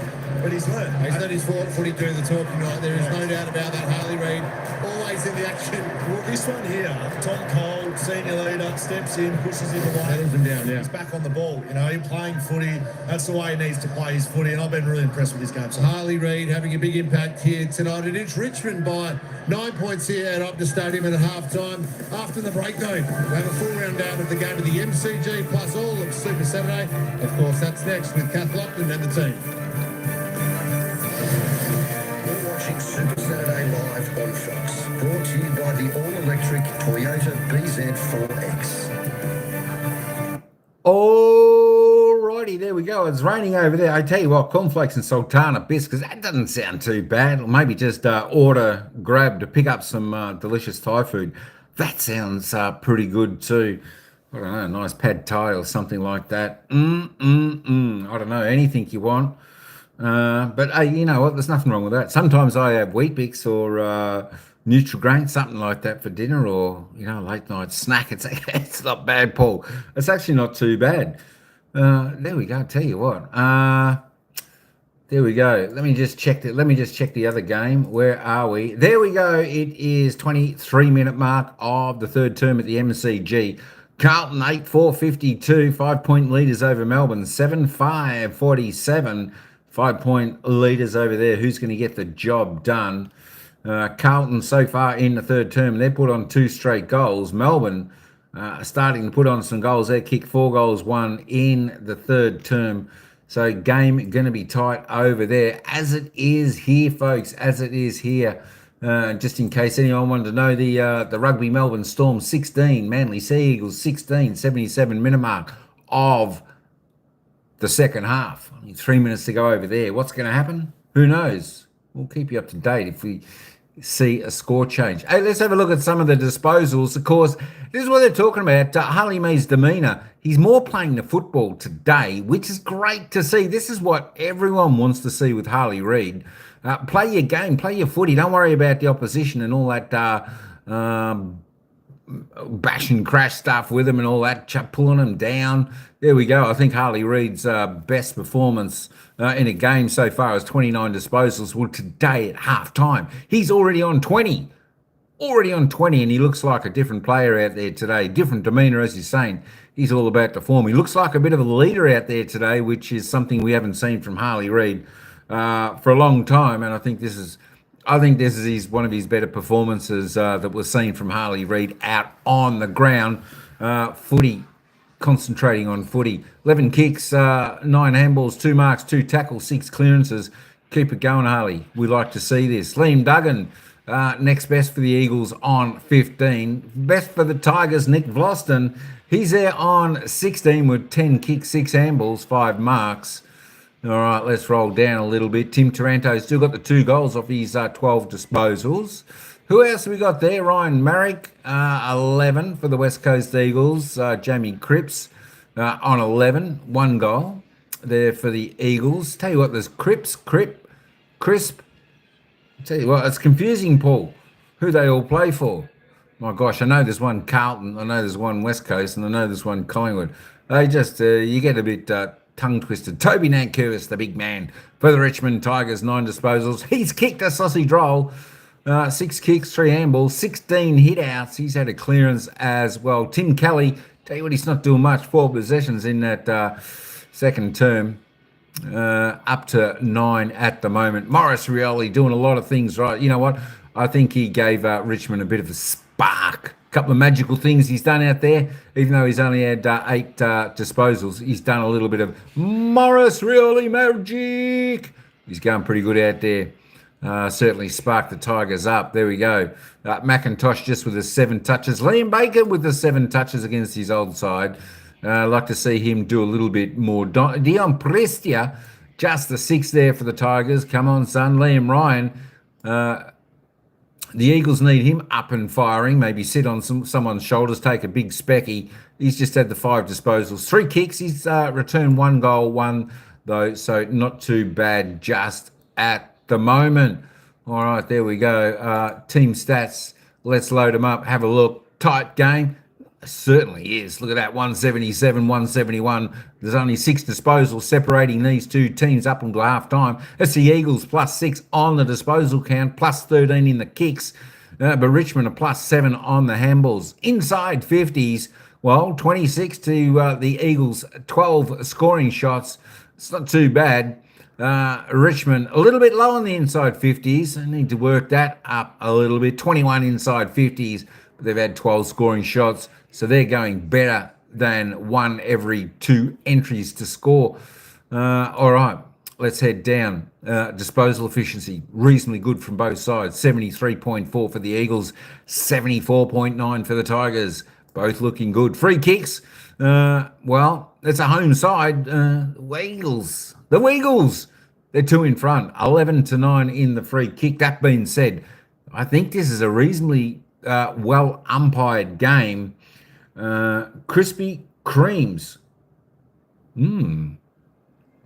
Krispy Kremes. What's that biscuit? What's that other biscuit? The Oreo biscuits. They're not bad. The Oreos. You know, the chocolate Oreo with the cream in the center. My gosh, that sounds pretty good to me. Pretty good to me. All right, breaking news for all Victorians. Unfortunately, I've got to let you know that the Manly Sea Eagles, full time now over at the NRL Rugby, 18. They must have kicked a field goal, 18, or a penalty field goal, 18-16, defeating Melbourne Storm by 2. Disappointing for us Victorians. I tell you what, we love our Melbourne Storm. Stoppages, hit-outs, pretty tight. That's the Eagles by 2, 19-17. Clearances, Eagles by 2 again. So look, all these stats are pretty even. It's a tight game. Eagles by 2, 18-16. Tigers +1 in the centre clearance.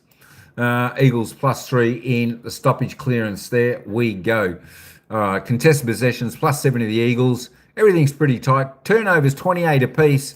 Perfect night for football, so there shouldn't be a great deal of turnovers. Well, the Eagles, they're holding their marks a little bit more. 61-39, marks inside 50. Eagles getting the opportunities. 9 already at half-time. Season average 9.4 on target. Tigers just the 4. They certainly missed their spearhead down there. I know what, I just can't think of his name right now. But they're missing him. That being said, sometimes it's good to have your spearhead, etc., and a couple of key players out to change the, give a few other players a little bit of a chance and see what they can produce. All right, let's go down and have a look at the tackles. What's happening over there? They're on about season average, both of them, 27 apiece. Look, it's okay. They're doing okay. Tackles inside 50 are still pretty good to see. They're both on season average. 6 for tackles inside 50 for the West Coast Eagles in this opening half. Richmond 4. Let's see that increase, and let's see some of that pressured tackle grow a little bit more. But there we go. I tell you what. Richmond Tigers, 6-3-39, 4-6-30, 10 scoring shots to 9. Although the Eagles have had 1 more scoring shot, it's the Tigers who lead through accuracy.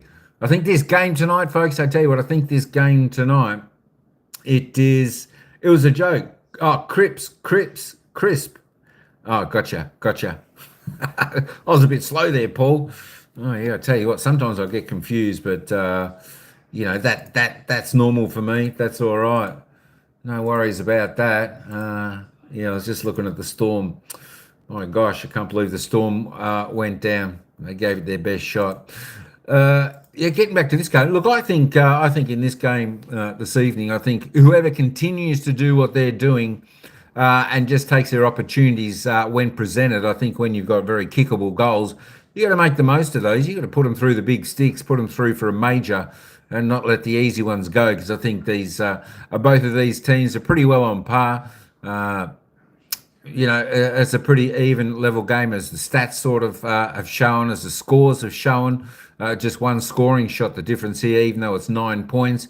I think everything is pretty even. I think if one team sort of goes, you know what, that's enough for us, or just a couple of the players, you know, sort of turn it up a bit and stop keeping the pressure up, keeping their role going.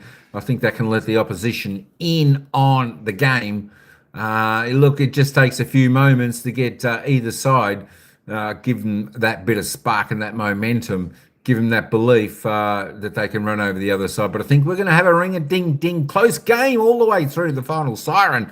This is the feeling I've got, and I still can't pick a winner. I'll tell you what, a few people are hoping for Richmond. A few people are hoping for West Coast, for Maltese. We just never know who's going to win this game until the final siren goes. All right, we'll be back in just a moment with the commentators, and they'll take us back down to the ground. We'll be back in just a moment.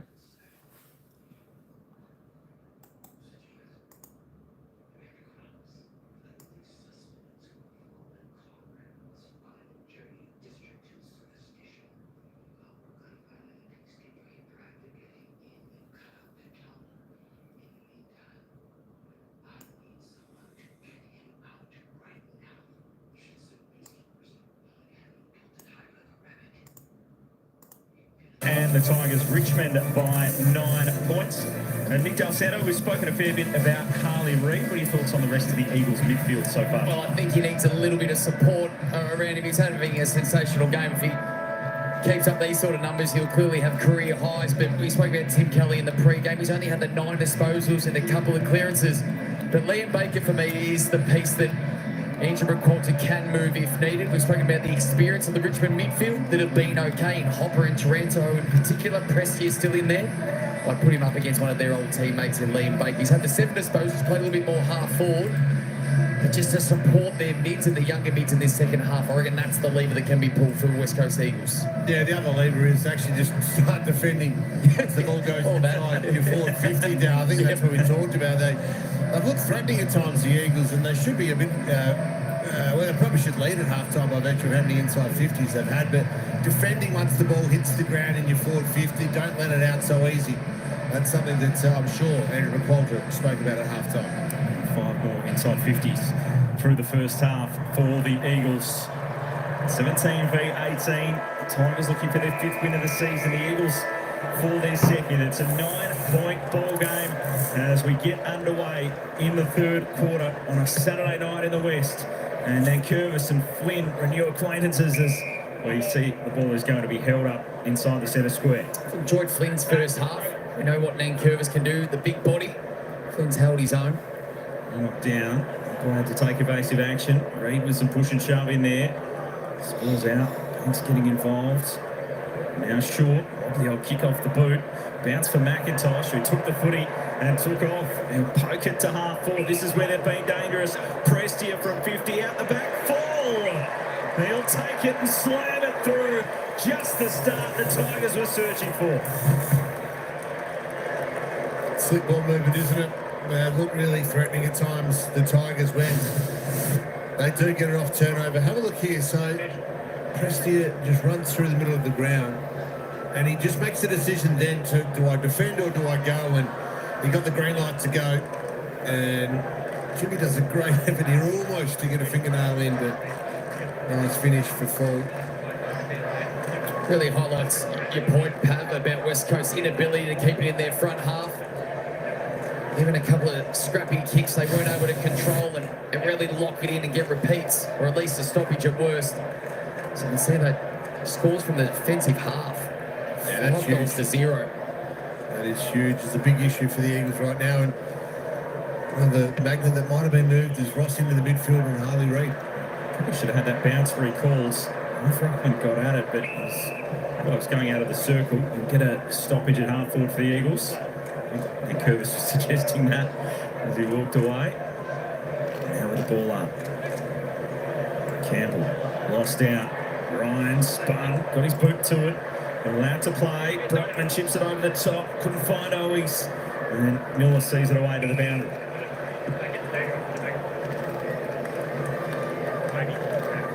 It does look like Ross is paying a bit closer attention to Harley Reid to start this second term. Had a huge first half, Harley Reid, 20 disposals, number of clearances, 6 of them in fact. Trying to get a bit of a block here with Baker. All tangle up. Baker attacking it, ducked the head as he tried to get through some trouble. It's now with Reid on the boundary line. He goes outside the boot. Surely not. Oh, he almost did. He was celebrating it. Just a little temperature check there, perhaps. Just had the hot hand and thought we'll just push some limits. That was not far away. Harley Reid is capable of anything. The Tigers try and switch it up in defence, which they've done successfully a few times this evening. It's out towards Rioli. He's calling for the runners inside. It's Young who takes off and drives with the legs and sends it long inside 50 for 4. Terrific ball movement again from Richmond. So let's compliment what we're seeing that he is really good at. It is that perhaps it's the ball movement. We could harp on the lack of defensive pressure from a West Coast perspective, but that'd be taken away from what Richmond's doing. Just watching Rioli get to the open side there, so that's their opportunity to keep in the front half. But once it's out, Rioli's work rate, ball use, and then that overlap run gets it to fall. Spoke about Joe Shanahan at one end. Chauncey Fall, impressive young key forward in his first season. Kicked one a short time ago. He's had to kick multiple goals in a game in his short AFL career to this point. He leaves that one out there. Yeah, I like the look of him though. He tracks the ball in the air. Well, it's 4 first-year players tonight out there for the Tigers, and you can see that future really starting to come through. Aggressively at the draft last year, Richmond. Now the discussion about the rebuilds of both of these teams is going to be an interesting comparison over coming seasons. It's Bazzo, it's Wine for Dewar. Two teams that are winning all the flags towards the end of the last decade. Richmond with 3, Eagles with the 1 as Dewar now with some run and carry. Sends it to half forward, Bailey Williams in front. Defender's overcommitted, so he can chip it over the top. It was just out of the fingertips of Ryan. Bounce important, and went over the head. The perfect bounce, if you believe Ryan. He got the ball to work, some magic. It just pitched up to perfection and went past all the Richmond defenders. The bouncer. It was just out of his reach, wasn't it? And then what about this for a goal? Bang. Oh, it does him. That's an incredible finish from Land Ryan. We know what he's capable of. The spectacular in the air and at ground level. Have a look at this. We see that down the road in the Wacker, boys. That's in a crowd. Looking at that. Boys, that's goal of the year, isn't it? What's been better than that this year? Can't think of it. Put me on the spot. Certainly haven't got much for you. He certainly enjoyed it. That's a moment to celebrate for Liam Ryan, who's kicked a couple down and gets the crowd involved. A slice of luck, perhaps, but he created his own. And he got such a magnificent bounce. That's just what the Sheridan is capable of too. He called it down, the whacker, the extra bounce here. He went Day 5, maybe, Gav. Off. Through, they go Flynn to Duggan. It's just provided a bit of a spark. Baker left it behind and then gave the high contact away. And the two former teammates, we'll talk about that one. Richmond win the free. Wide to the wing. Out towards McIntosh and Mansell. Oh, but a long fine Hopper. And another 50-metre penalty. Yeah, and that one is probably the most obvious one of the night, I think. There's been a couple of really controversial ones where I don't think it was 50, frankly, but that one where Clay Hall was in the area. Again, it highlights the ball movement from the back half. The Tigers just slicing the ball beautifully by foot, and there was just no delay on the play from the Eagles. There's been more 50s in the stats column than 7 players have had disposals.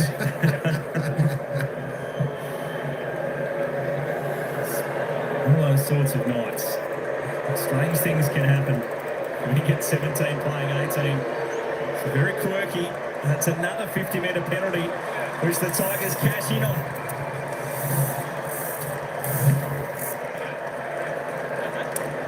And you touched on it before, boys, and it sort of puts it in perspective when you say, hey, we gave away 3 50s each year, but where were they on the ground? So you see Hopper where he currently is, and Hall comes in. Sort of didn't do either, did he? He wasn't trying to get out, he was also drifting in, so that was more simple. Let's go back to the brilliant piece. One bounce, straight over. So this game in round 9 was described as back and forth classic. I feel like we're in store for maybe edition number 2. Something for the crowd to celebrate. The scarves waving after a bit of brilliance from Liam Ryan. We're back in the middle again. The Tigers got the quick response and they can slant through 2 in a row as Sonsi went high and wide to kick there, and Harry Edwards with another intercept mark. Sharon doing wonders again. This time it's a clean bowl and Duggan. First day of the Ashes is here, boys. It's true. Doing plenty already, Scully. The West Test, kick off the summer. Reed to get a nudge there. Ross paying some close attention to start this second half.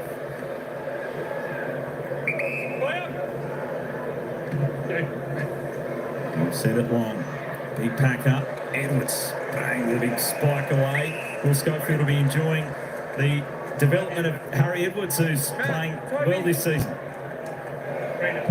He's been good. The intercept game is ball, but it was dropped earlier in the year, boys, so he's certainly taking his game to a new level since then. Had to step up the defensive stops. The Eagles have lost a couple of their stars back there.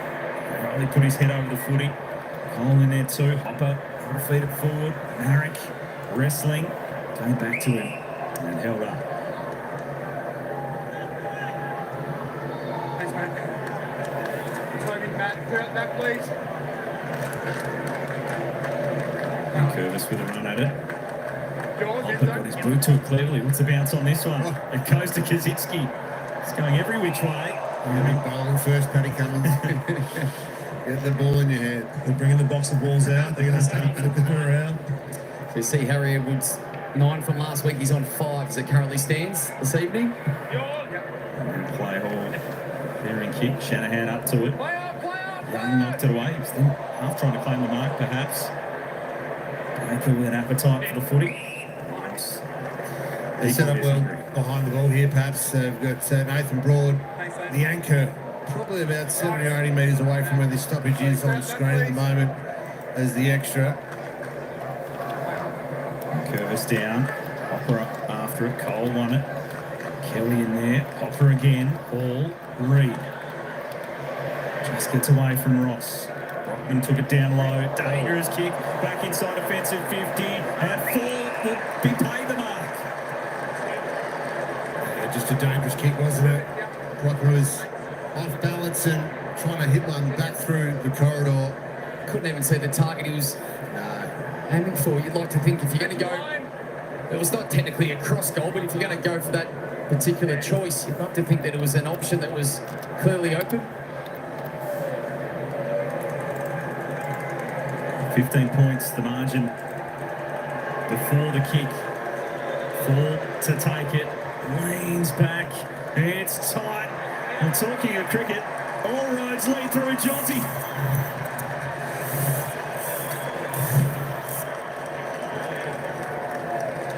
Well, then make him feel a little bit better. Perhaps his accuracy in front of goal hasn't been, I'm sure, what he would have liked, going at roughly 33%. Missed one only moments earlier. So on the other side. Dow, where does he need? He needs to turn boundary, doesn't he? I can't even see the option he's going for. Perhaps so when you're under pressure, boundary line's your friend. It's almost anything but that, to be honest. A bit of a brain fade, wasn't it? But here's the great finish from Johnsy. Nice reference there, perhaps. Throwing down the stumps from outside 50. He enjoyed it, didn't he? First time he's kicked multiple goals in a game. Something he would certainly emerge as a key position prospect for the Tigers in his first season. Ball out of the middle. And now Baker will take it. Some concerns for the Eagles on the scoreboard. Flynn gets forward. Walker kick inside 50, short over it. Clumsily done from Cripps. And a free kick given away. And Andrew McCoulter has pulled the trigger on Baker. He's just gone into the midfield. So here's the other challenge now for the midfield. Harley Reid's getting sat on. He's only had 2 disposals this quarter off the back of having 20 in the first half.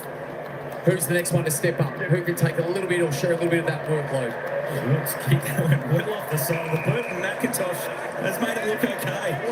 With a mark just on the boundary line. That was a great pair of hands. McIntosh down the line. Is it in play? Ball punched away. Taranto is after it. Tigers will get through. Now Campbell. This is where they have just run and worked so hard. Kazitsky, Mansell out in front. Cole, the goal-saving tackle. So they get some good speed off there, long down the lines, don't they? They're first to react and stretch all their forwards. Kazitsky was going, Campbell was going. A number of their small forwards just beelining for goal. Over the top there, it's going to go again as Falls kick. Goalkeeper back there, Edwards, Cole. Trying to handball out of defence. Hutchinson under the park, good pressure again by the Tigers inside 50. Boys, the sub has been made. Looks tactical to me. Jack Williams has just come from the ground, and Jack Petruccelli has come on. That speed factor could be an issue that we've been talking about with Richmond. It's been so good. 0 disposals for Jack Williams in the game. And that sub being made for West Coast, the young key forward. I think it's the right call, isn't it? We haven't seen much of that ball that Petruccelli and those types of small forwards would like. Jack Williams not featuring at all in the game, really. Looks a bit despondent as well. So he's off, get some speed in the game. It's the second game for Jack Petruccelli of the season. As a sub against Brisbane back in round 2 as the Tigers get the clearance inside 50. Jimmy, a good punch away. Marek to Duggan. Dewar couldn't hang on, running full tilt, then overran it. McIntosh, cleanly done to Mansell. Spears the kick in again for Fall. He plays on, works hard, tight angle, on the line. Tigers will kick another. 2 great kicks. 2 great forward pressure as well. The chase, they look like they're out. Cheeky. Sonsi just pops up. Didn't go back behind the mark. There's no one on the mark. Doesn't really matter. There was no one there. And he's kicked the goal. It was Forward pressure again. It was McIntosh. If he didn't close out in that space earlier, I don't reckon he was chasing down the Eagles on the way out. Fall's shown a couple of really good signs this quarter. Spoke about him quite a bit, now getting his hands on the football. Had a couple of set shots, kicks one of them, and now sets up a teammate. It's a good decision, good execution.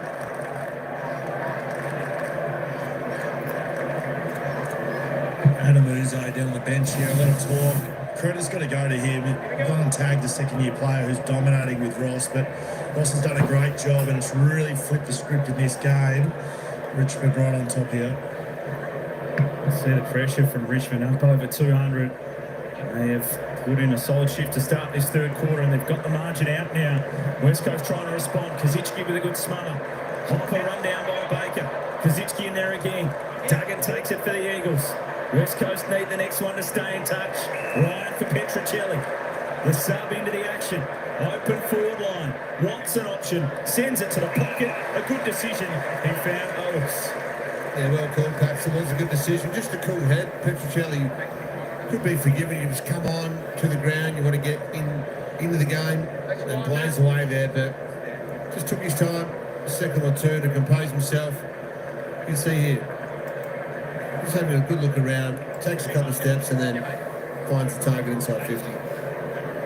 And he's this round's 11-17 after getting injured in round 10, hoping for a better goal return. He's trying to get his side going. Their set shot kicking tonight has let them down.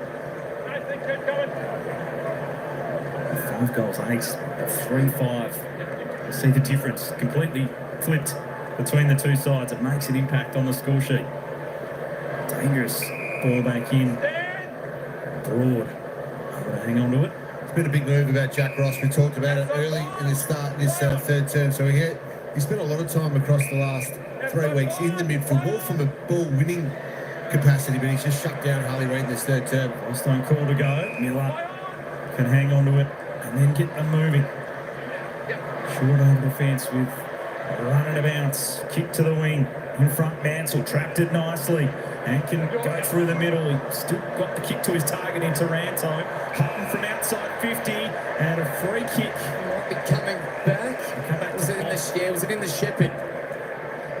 It's probably milked by Hoff behind the ball here, but it's almost a goal-saving free kick there. Again, Richmond just flat out. I reckon they almost want the ball on the deck here, boys. They're just going that quickly.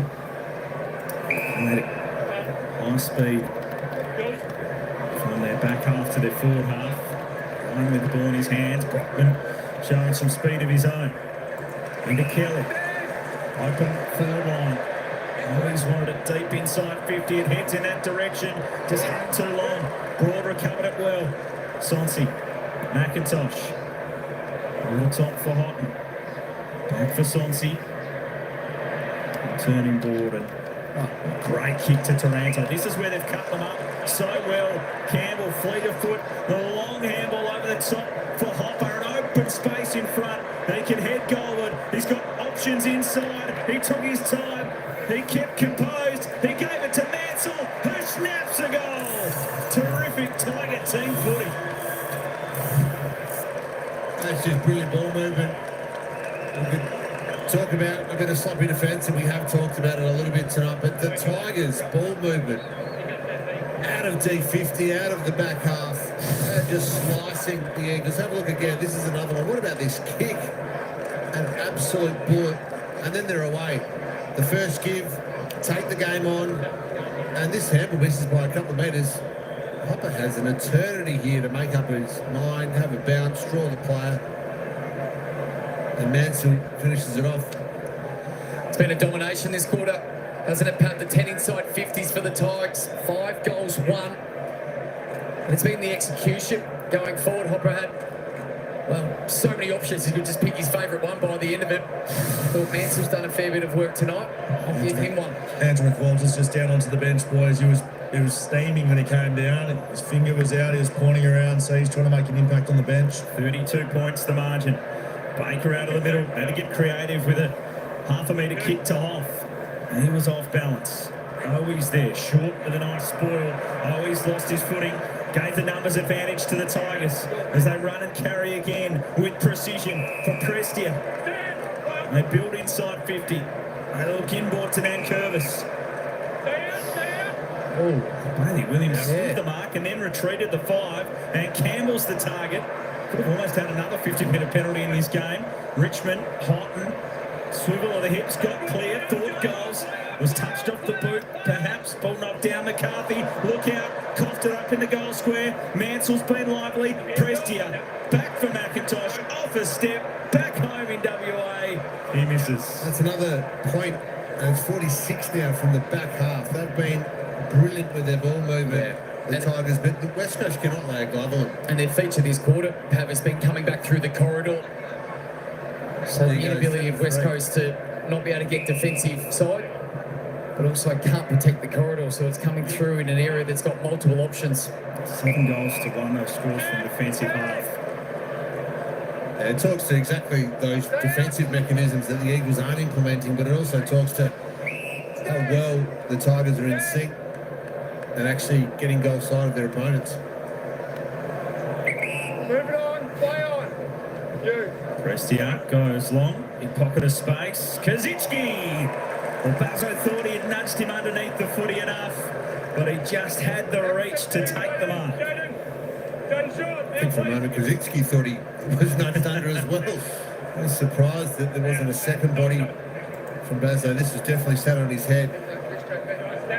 And that's a good stretch in the end. Nice pair of hands. Jacob Kaczynski, former Hawk, second season at Richmond, just his second game of this season. Still searching for his first dime. So from a Tigers perspective now, clearly the momentum is against you. And to get some maintain possession, get your hands on the football. That's often by getting some field position long down the line. A stoppage is a great result. It's for the Eagles to go down the ground, but Ross, who's done a terrific job to start his third quarter on Reed. Yeah, you can see the matchup. So they did this last week. Zach Merritt had 20 disposals in the first half against Richmond, and then Ross went straight to him, shut him down. Ball off the hands of the pack. Off. Edwards, good trap by Dewar. Out of defence he goes, and they'll find Shanahan. So Reed trying to stretch and take Ross to the goal square now. Not much up the line. He has to go to a contest, but the numbers favour Richmond. In the hands of Young, and then went through Reed. Ross will get and try and switch danger footy. But they're happy to take it on. Trezise is away. With a run and a bounce, sucked into the action and the seconds. He didn't have too many options forward. Sonsi tried the hot step. Now he can slice a kick to half forward. One of the rare times they haven't been able to connect in this quarter. It was Jimmy behind the football who was playing on centre wing. That's why the Tigers were probably there right the first time today or tonight. Let's go sideways. Luke Trainer is the man subbed out of the game, boys. John Trezise, as you call, perhaps has been injected in. Trainer out. That is a tactical sub. Thanks, Scully. Isaac started on me from last week. A little tougher tonight. Hasn't found as much of it. So Trezise out there. Taranto tackles. Trezise will take it. Ross will feed it back for Banks. Kick wide. Sonsi has been important and just juggled that one over the line. Just highlights the style of the game and how quickly it can change. Harley Reid has the 20 in the first half.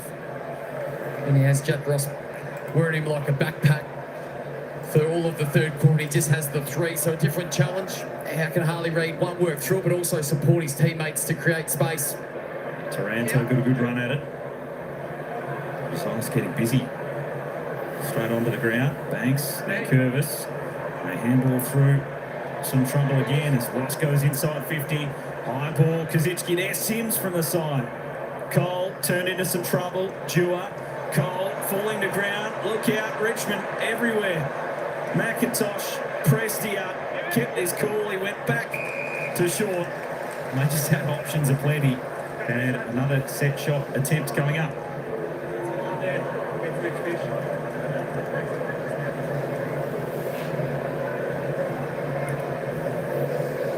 Jaden Short to line them up as he has a look at the clock and how long he's got. He enjoys playing at Optus Stadium. He's averaged 20 disposals and 500 metres gained at this venue as he launches long and strong for yet another for Richmond.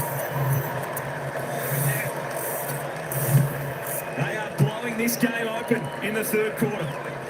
Well, it's one thing that Jaden Short has done at a very high level for a long time. He's kicked long goals. Often it's that little cheeky handball receive while someone else is probably just out of their range. He's had a huge quarter, the 8 disposals, his first goal. It's just an effortless technique. A moment of hesitation, then realised, no, I've laced that one.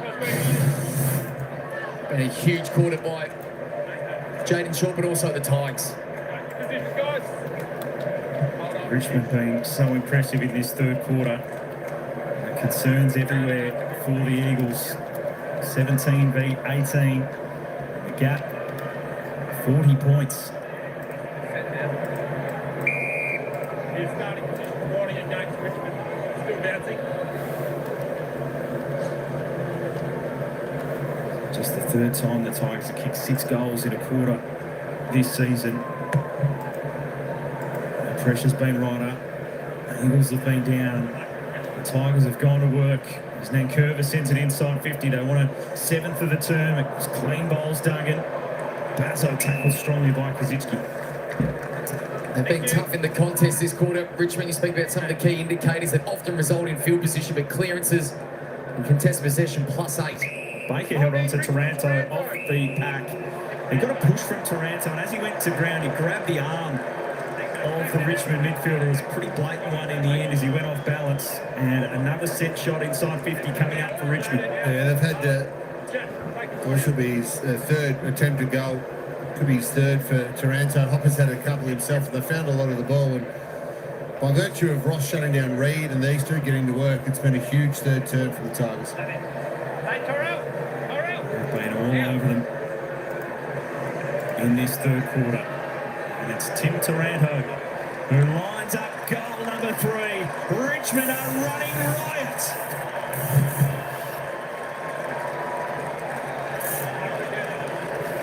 It's a lonely moment for Liam Baker, isn't he? You can see all the teammates, ex-teammates of his, getting around Taranto. I don't think they were giving it to Baker. Let's have a look. So here's the shove, and then there's the hold. It's definitely a free kick. It's good.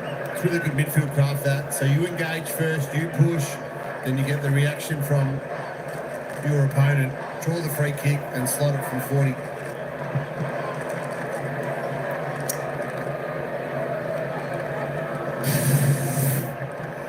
Highest scoring quarter of the season for Richmond. Tim Taranto in some sort of form. 34 disposals last week. In a win against the Bombers, the 400 metres game. He's got 20 disposals tonight. He's got 3 goals next to his name. And the scoreboard's so concerning for the home team as Baker's kick forward is intercepted again by Flostone. Well, the Eagles have only had 61 disposals this quarter. We've got 3.5 to play. So haven't had their hands on the football at all, perhaps. Severe drop-off. The crowd are stunned. They're thinking a chance arriving at the ground tonight. Sims! Big grab inside 50, and they're all coming to play. I hate to say it, but it's another one from defensive half. And yes, there's some ball movement, yes, there's some structure, but in the end, sometimes you just have to beat your opponent. And there's been too many times tonight the Eagles forwards have given up and they've just surrendered to the Richmond defenders, and then they just go slot, slot, slot. And have a look at this for a mark from the big boy. Sims rises above the pack. Takes a good one. And Tom Sims searching for that goal. Hasn't kicked too many recently. He'll enjoy this one as the Tigers continue to pile on the pain in the third quarter.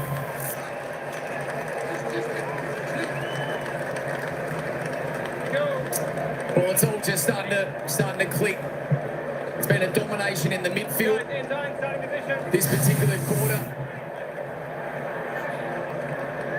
And Curvis just a little, nothing in that. Just clipped Harley on the way past. But now the tail's up. Everyone's happy to launch at the football. Sims, who's only kicked a couple of goals in his career. Game number 9 tonight. He also gets himself on the scoreboard. Has every right to be happy with his work. It was a 9-point margin at the half. It is now 52. With 2 minutes remaining in this third quarter. Get some eyes on Andrew Coulter at 3/4 time. See which approach he takes with this young group. Flynn and Nankervis. Flynn down the throat of Petruccelli. Hopper, Nankervis. They get it out of the stoppage. Easily enough through Prestia. Thanks over the top. Now Flostone will send it inside 50. And on another mark. Up towards Kaczynski. Tackled by Bazzo. They get a touch. They get out of trouble. McCarthy. Now to Duggan. Turn into that tackle from Mansell. And now Marek. Almost run down. Hoff. McCarthy. Baker is high contact. Advantage goes the Eagles' way. They'll continue to run. They got one option inside 50 to start with. Reed has to look inboard instead. Now he goes the high kick. He wants somebody to launch. Brown best spot. Tigers defence can clean it up. Trezise. Now to Rioli. And he's away with a run and a bounce. This is where they've burnt through right throughout the night. Houghton back for Taranto. He goes inside 50. Edwards overshot him. McCarthy. And now Duggan. And hold up that 4 forward. Duggan will go wide. Missed the kick to Owies. And it's over and out of play. Ruck's type in that.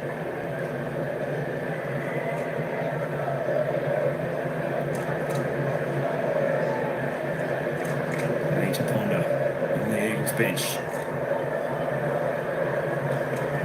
And Curvis out of the ruck. Precise. Get past a couple. Now to Taranto. He wants a fourth. Didn't have the best connection. Kaczynski almost knocked down. Houghton from the boundary. A floater towards goal, but near side. Andrew McQualter just wants to get his team in at three-quarter time here. This has just been an absolute demolition from the Tigers. Hey, Ryan, get going. Play on. Needs a timeout. He's Yeah. got to get through the next 55 seconds before he can get to his troops. Five. It's been 37 points this quarter from turnover. Play on. Off the line. Always off was there. Baker will keep trying. At the line. Off continues to run. Back for Baker. Now towards Reed. He'll come off his boot. Yep, out of bounds on the full. Who's ball? Who's ball?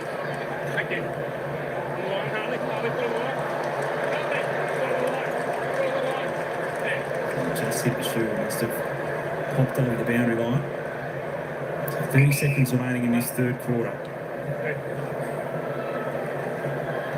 Tigers up the line. Sims attacked it well. Dewar down low. Taranto in there. Mansell forward. Hopper. They want another. Ross after it. Petrocelli has got him.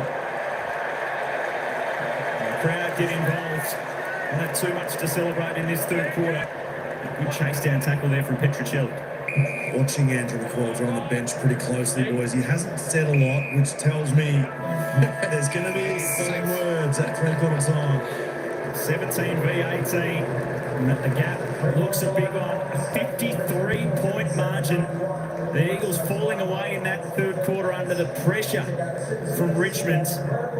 Harley Reid can just throw his head back because the Eagles are blown away in that third quarter. As we turn for home, Richmond fans are headed towards their fifth win of the season. 53 points it is.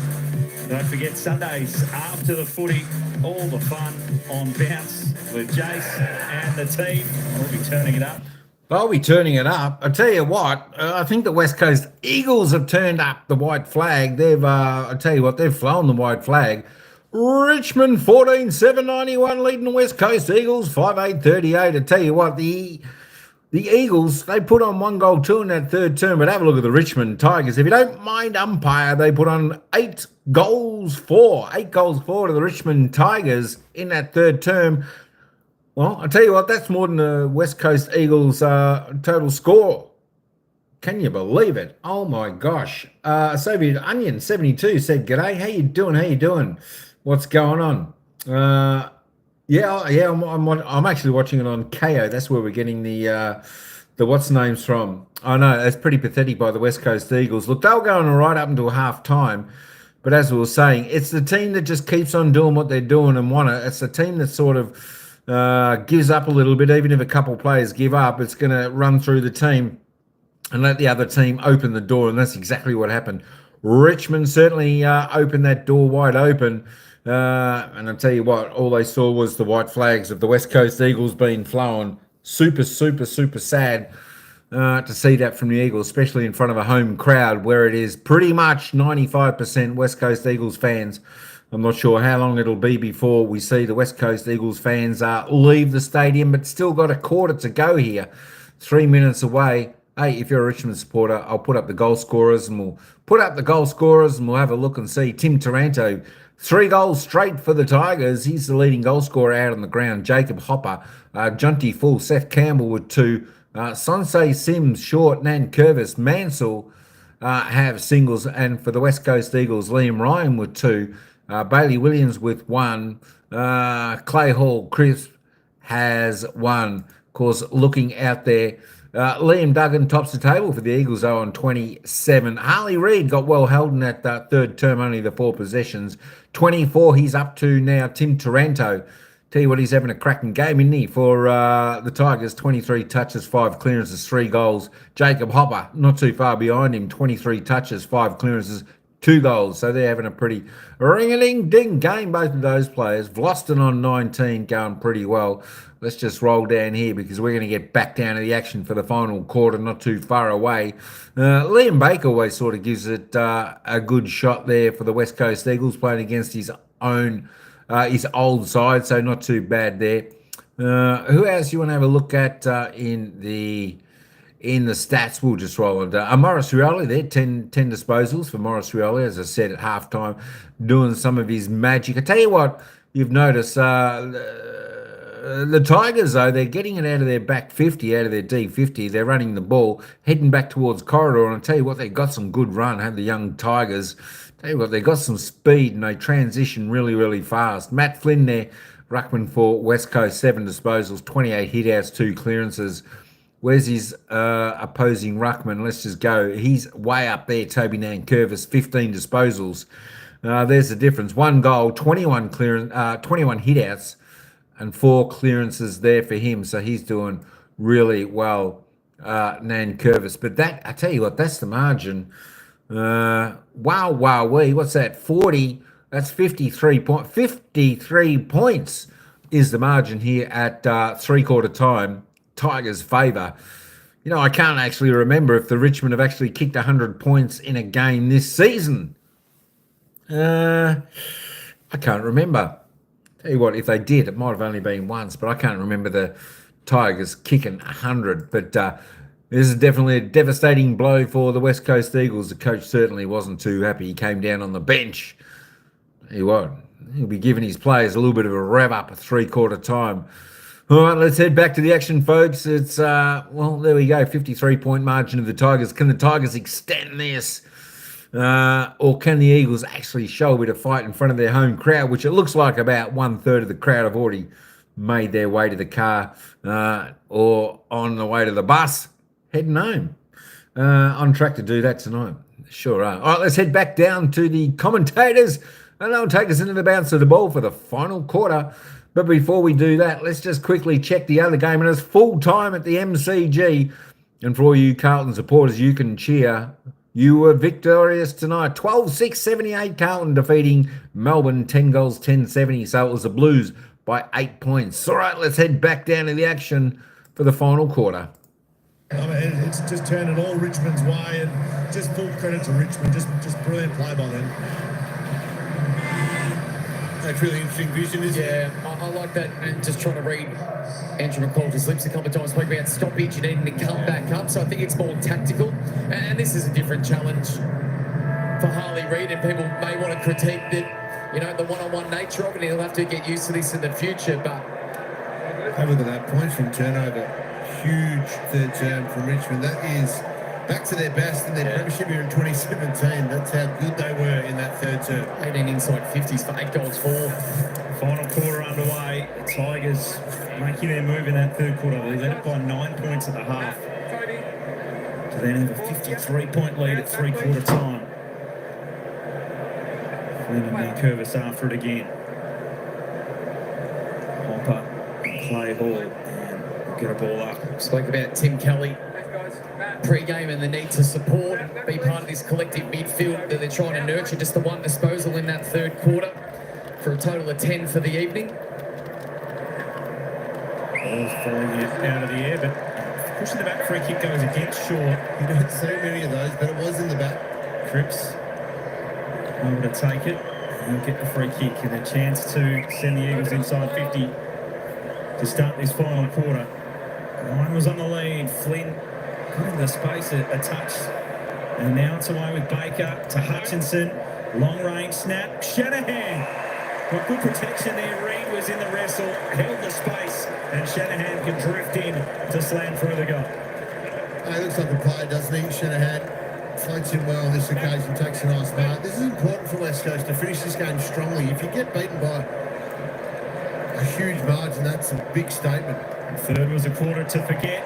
Will the Eagles fight it out? Shanahan gets the first of the last. He's a good size, isn't he? Like, you can see the frame on him. You can see the work that he's clearly going to have to do throughout the course of multiple pre-seasons to get the build, 195 centimetres. Nice grab above the head. Broad just trailing him in and well protected by Harley Reid. I think he's going to be a player. He looks like a likely type, leads well, jumps well. Yeah, he's got some work to do in the gym, of course, and on his craft. There's an old saying in football is how you finish the previous week is how you start the next one. And there's a big game here next week as well. Headed into a derby against the Dockers. Saturday afternoon footy next week. We wanted to play here. As you said, Dale, they'll be wanting to right a few of the wrongs from that third quarter.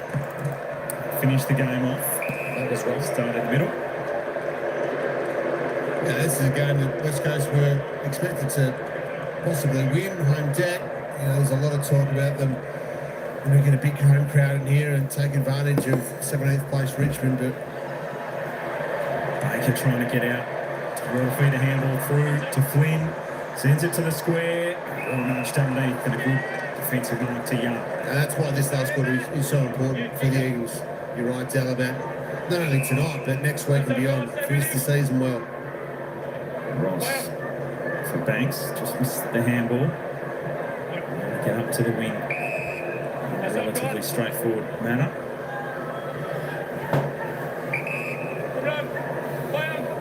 McIntosh. We'll go long to half forward. Jimmy in front. We'll roll around onto that left boot. Go aggressively to centre half back. Kelly back for the run of Jimmy. With a bounce too. Thinks about a second. Taking them on. Got himself into a bit of trouble, but he had Cole out long. The Eagles trying to change to start this final term. Cripps for Baker. Looks like they want to go a bit quicker. They send it inside 50. Intercepted by Miller. They haven't done that well tonight, West Coast. Deliver the ball inside 450 to their forwards that well. They put it on their head quite regularly, and it's easy pickings for this Richmond defence, which is pretty experienced down there. It's just the difference of about 3 to 5 metres, isn't it, Pap? Just to put it out in front. As soon as it's set on top of their head, it actually plays into the advantage of the defender that's often playing back shoulder just to nudge them under the football.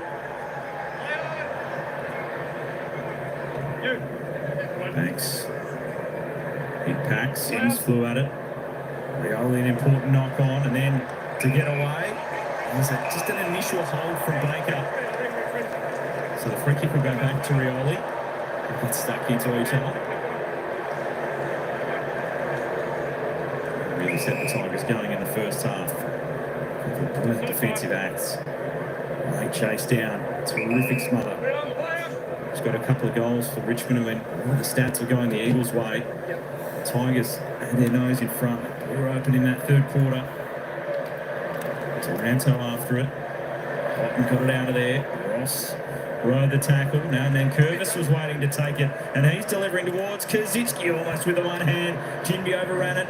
Fall was on the spot. And flick a handball out.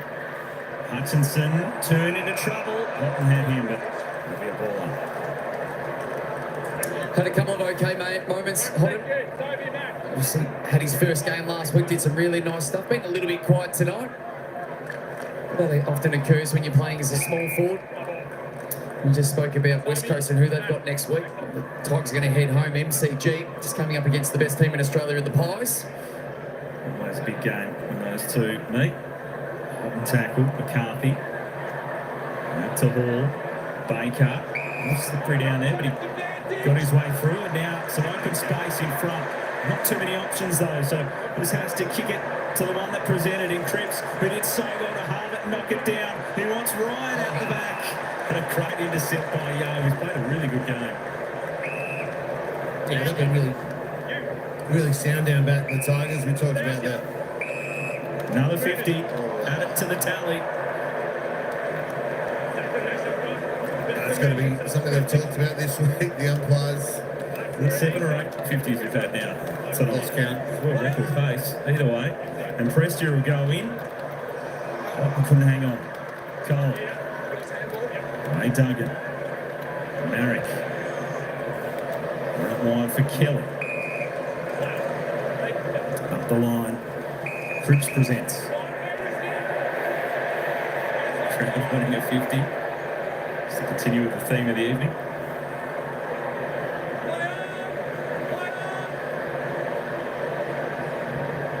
It's quite strange then for Cripps. He normally down the line, but looking to spread the ball. Maybe that's the instruction. Take the game on, spread the ball a bit more. Got an extra number on the wing. Get out to... Well, Hutchinson was there, but Hoff took the mark. Tigers peel back as they tend to do on the mark. Now Cole. Eagles can chip their way. McCarthy can kick it well.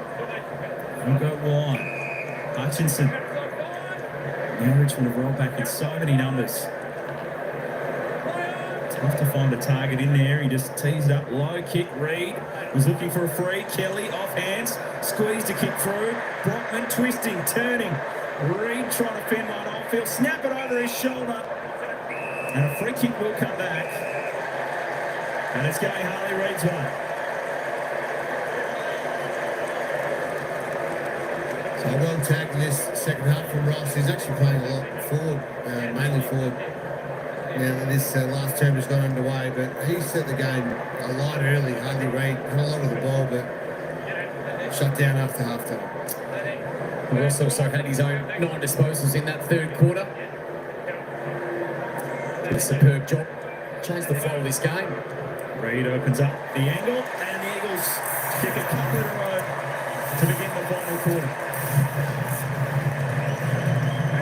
It's the type of the response that Andrew McQualter and all the Eagles fans were hoping for, and frankly it needed to happen after that third term where the Tigers just blitzed them, absolutely took them to town. You can see now though.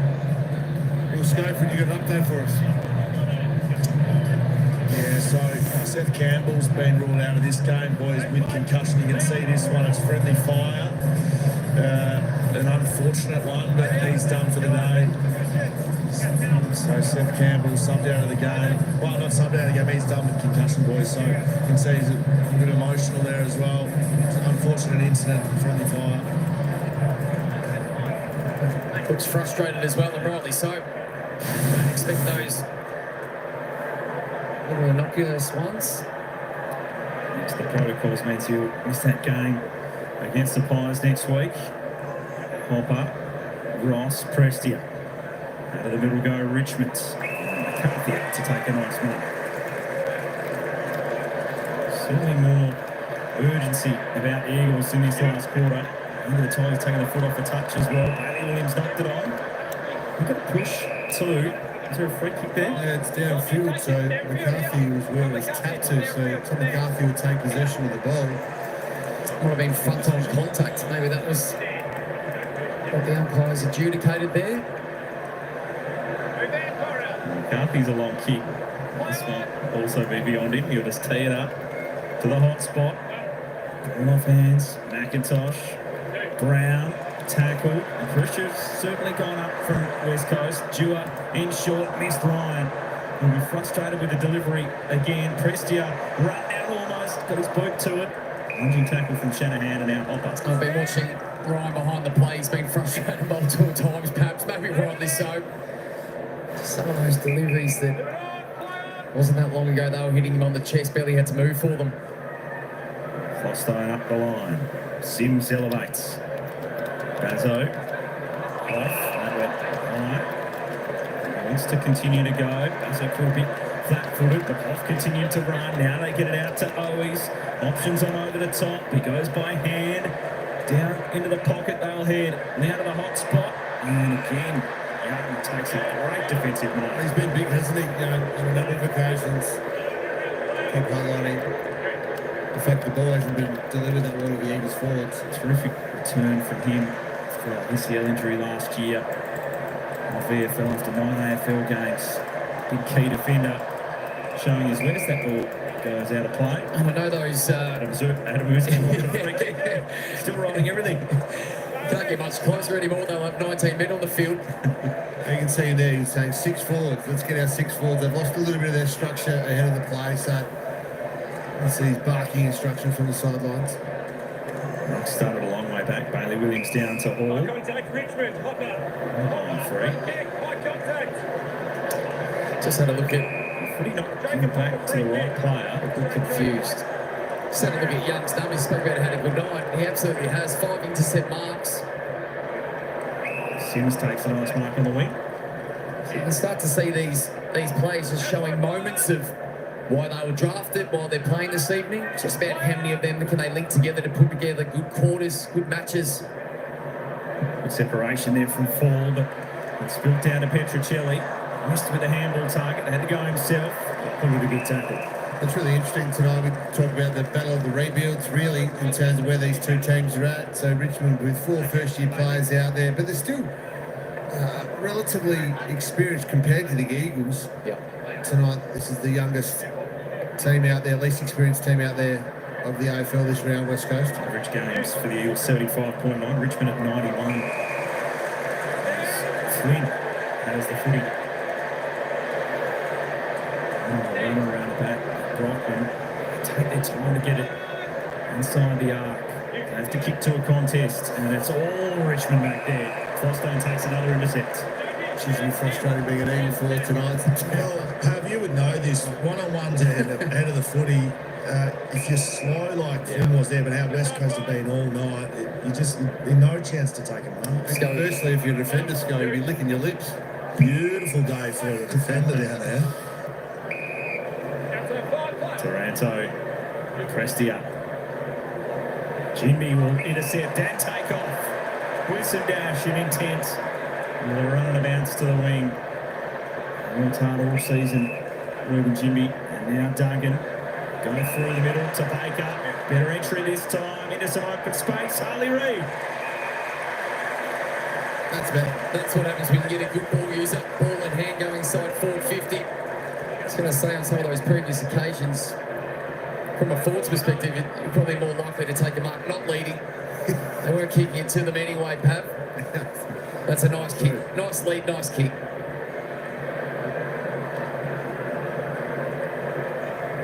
Harley Reid closing in on a career best night in terms of disposals. Well held in the second half. The Magnets moved around. And the way to break the tag is to have it impactful.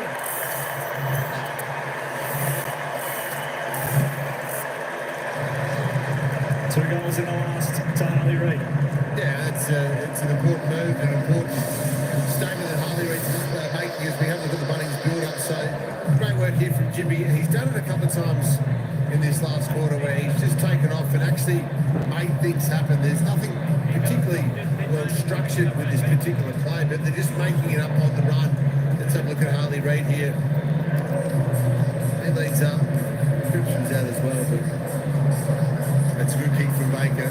So the advantage of your leading forward, and then it's pretty simple if you're a powerful, talented player like Reid. It's a really nice finish as well. And so he had the long chat with Andrew McCullough at 3/4 time. It's a nice finish, 2 goals to go with the ball in the first half. Baker's had the 13 disposals in this second half, so he's going to get forward back. So his influence in the midfield's been significant.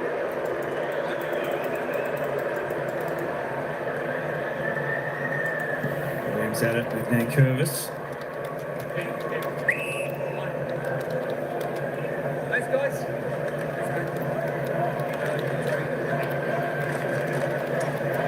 Walk up again.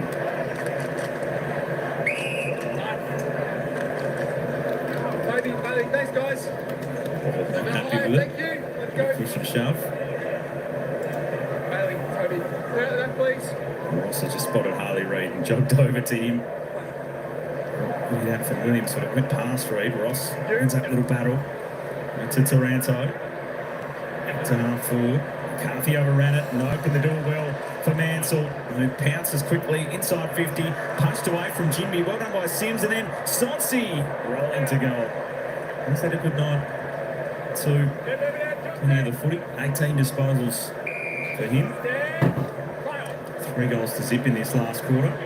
He was more aggressive with their ball movement as they go through the middle. Off. Baker. Press comes from the Tigers, but he finds Reed at half court. Yeah, so he's playing forward, but he's actually trying to get up and then back and lose his opponent. Goes into the pocket. Chopped off again, that final connection piece. This time short, intercepts. Which is the right strategic move if you're Andrew McQualty, using that talent that Harley Reid possesses, because he can get up the ground and either your defender's going to come with you and you open up your forward 50, or he doesn't go and you actually get him into the game. So, smart use. Had a big night. 29th disposal coming up. 2 goals, 5 score involvements. And Banks. And for Foster.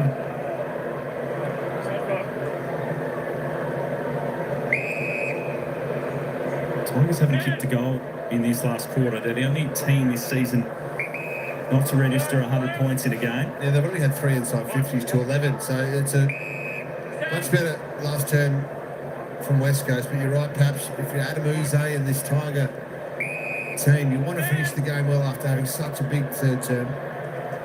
Previous high score this season was 90 against Brisbane in round 4. Enough to crack the century. After such an impressive performance in the third quarter, Fall attacked it so well and might have injured himself in the process. There was a free kick going the way of the Tigers off the players. The concern there for Jonty Fall. The play continues.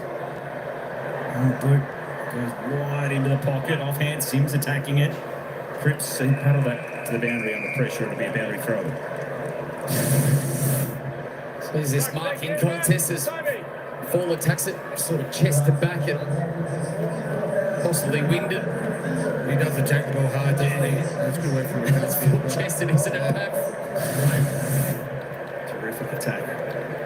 Footy ball knocked down. All after it. Cole. Dewar. Kelly. Doug. Back for Cole. And McCarthy's been cut open in that contest with Fall. He'll have to go for the ground in a second. Looks like there's blood coming the back of his head there. McCarthy will come from the grounds. He makes his way off it. Terrific crowd in again. West Coast haven't had many wins in recent seasons and been a tough watch at times, but the fans continue to turn up. 44,252 in on a Saturday night. Yeah, a beautiful night here in Perth, and I think they're probably expecting a closer game, if you like it was in the first half. One of these Eagles supporters hope for the second victory for the year. McIntosh pressed here. Back for McIntosh. Long kick inside 50. Dewar with good hands. Switch up for the Eagles to Cole. Certainly been the instruction, hasn't it, to switch the ball, spread the ground, make it a bit bigger than they are playing very skinny and down the line early. Always took a second to find it. And putting on the pressure, Bazo, Cole, they work it out. Attack for Dewar. Definitely going a little bit faster this quarter. Yeah. Perhaps trying to take the game on a little bit. They'll probably get to sort of half forward, then they're trying to pick their mark, which hasn't worked. In regards to that last crucial kick inside forward 50. Dewar's long ball, Bailey Williams. They'll turn and go quicker. High ball in, Cripps has got 2 to beat. Broad just read it so quickly off the boot and rolled across to take the intercept. He'll let Ryan to throw his arms up. I think just sick and tired of the ball being sit on his head or not kicked to the right areas. That's been the disconnect in this last term at least. It's the 14th intercept mark in defensive 50. It's been a combination of Richmond's good positioning. Good intercept mark to Edwards. And then just poor execution and poor kicking. Off. To just hold it in. That's the difference. The third quarter, 8 goals to 1. That's what blew this game right open. The Eagles have continued to fight it out. 3 goals in the last. All the damage was done. Up the line. Jinby away from forward. Cotton. Kazitsky. Now Prestia. He's got one option inside 50. He's trying to get the player to lead to the pocket in Sims and charge down. Done that well most of the night though, the Tigers, where they've gone long down the line, got some speed off that long down the line, and kicked it very quickly inside that 450 end of McQualter on the sideline there. Seen him come down after half time, or at least part way through that third term when they were getting ripped apart. Ball off. Hutchinson out off. Kick from Hutchinson will go down the line. Push and shove in there. Free kick will go against Young. Advantage goes the way of the Eagles. They've not been there really to start with, and then it's seen over the boundary line.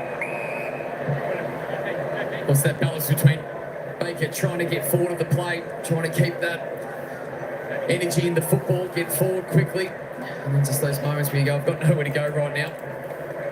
We'll go back and take the set piece. Curtis and Flynn lock up again. Banks across to Hopper. Defensive 50, the Tigers will poke it long. That's a big grab over the top by Houghton. Just a little glimpse of what the young star is capable of.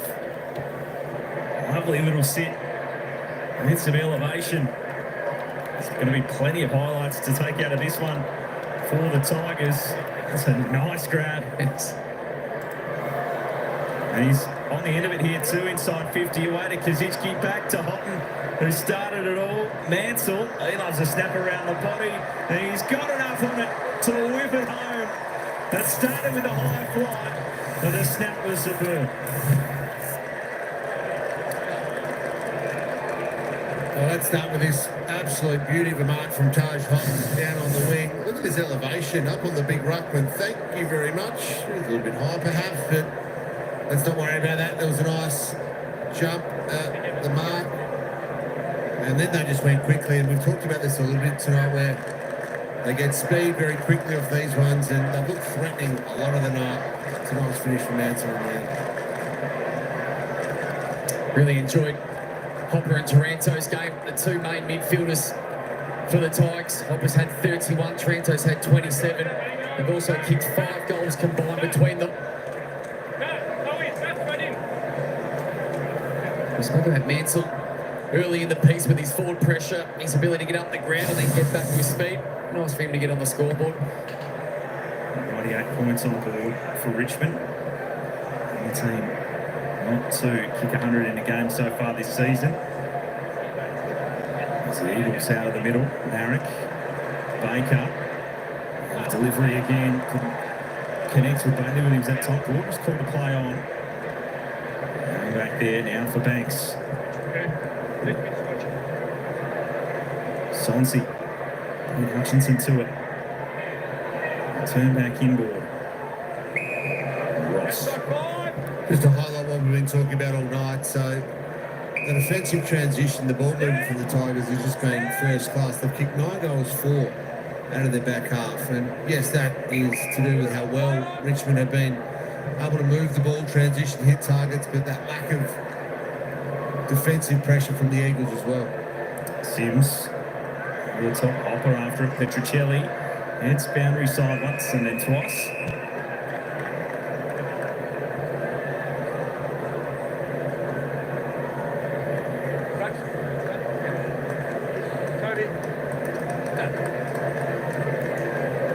Disposals for Liam Duggan, 27 for Harley Reid.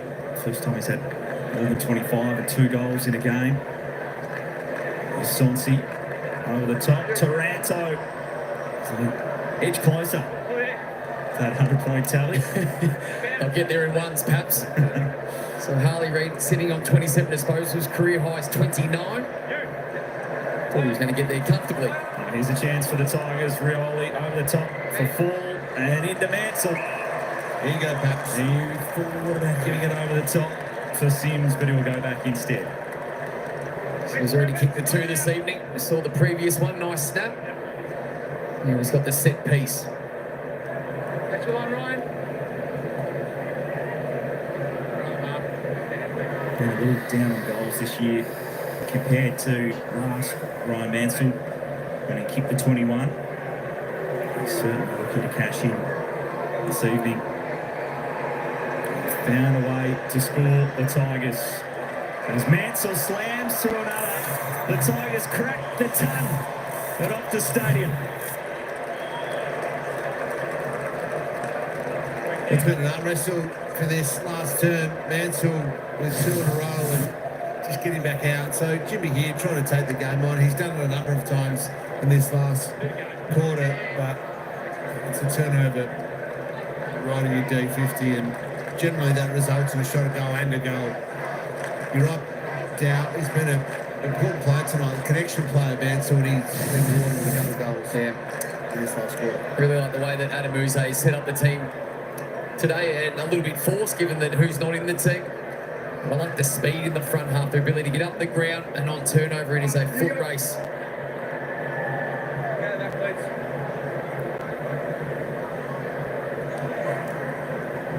First time in a long time that Richmond have scored 100 points in a game. They're on track to win back-to-back games for the first time since 2023. 3 straight between round 17 and 19 in that season. Putting together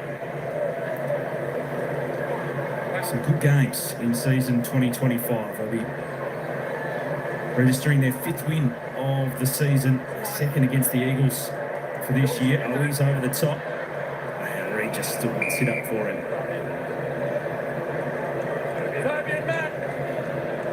For the Eagles, the stats don't look good.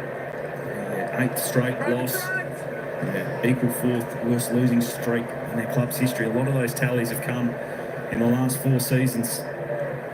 It's Hopper down to defence, and Hutchinson will intercept. Just think about what's going through Andrew McCollum's head. He's got 100 or 1,000 things that need to be tidied up, but what can they get out of the remainder of this season? I think you mentioned it multiple times tonight, Pav, and rightly so. It's that defence. Defence is the system piece. Offence has a little bit more creativity in it. So I love that defence just to tighten up and find some small gains. Hutchinson got underneath it. Fly. Off the hands of Bailey Williams. Rice with a handball out. Mansell's back there in defence. He'll go the long kick to the wing as it's punched away by Basil. And they're the number 1 team for points against this season, and they have been for the last 3 or 4 seasons, West Coast. But the last 6 weeks now, they've been ranked 12th. So there has been improvement in that side of the game. So it's just been tonight, this one quarter. And when you are a young team, it sometimes can be just one quarter where you get ripped apart. And some bad losses over the last few years. This one might hurt a little bit more for some of the supporters. Once you've got hope coming to the footy tonight, hope of potentially mixing it, potentially getting their 2nd win of the season, and to be blown away in the 3rd quarter, they'll be disappointed with that. Yeah, you can see him pondering on the screen. What's the message to the players after the game? I'm sure that's one of the things he's contemplating right now. Long ball off the wing, off hands. Yeah, over and out of play. The disappointing thing is, as you touched on, Pat, they're 2 teams in a similar situation, give or take a handful of plays, but all the damage has been done in that 3rd quarter in the 2nd half. They were right in the game at half-time, 9 points the margin, and just drastically fell away. Credit to the Tigers. Stone away. Now Hopper, a twist and a turn. Come up the line, Sims cupped a big shove, and we get the free kick, and they add 1 more.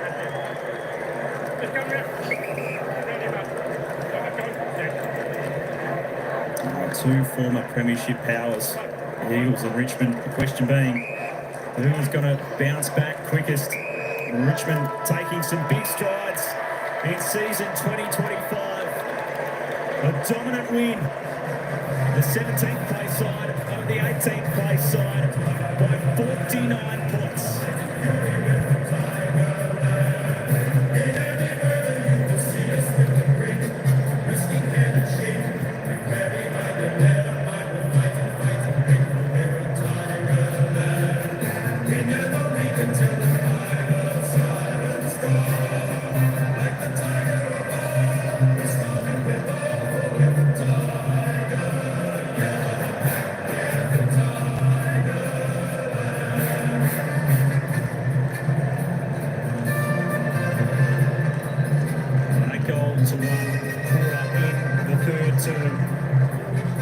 Exactly what the searching for a Blue game right open as we head down to Woolscope. I'm there with the coach, boys, and he must be really happy with how the boys played tonight. Yeah, no doubt. The first 15 minutes was on for young and old, and yeah, they dominated most things. But the response, Marcioli's run-down tackle, I think, sparked the boys. But yeah, we knew coming away as a group, a young group, these sorts of wins are really important. So yeah, really proud. I was going to ask you about that. I've got some vision to show you from Morris's run-down tackle. That's got to be tackle of the year, I think. Talk us through this and what it means as a coach.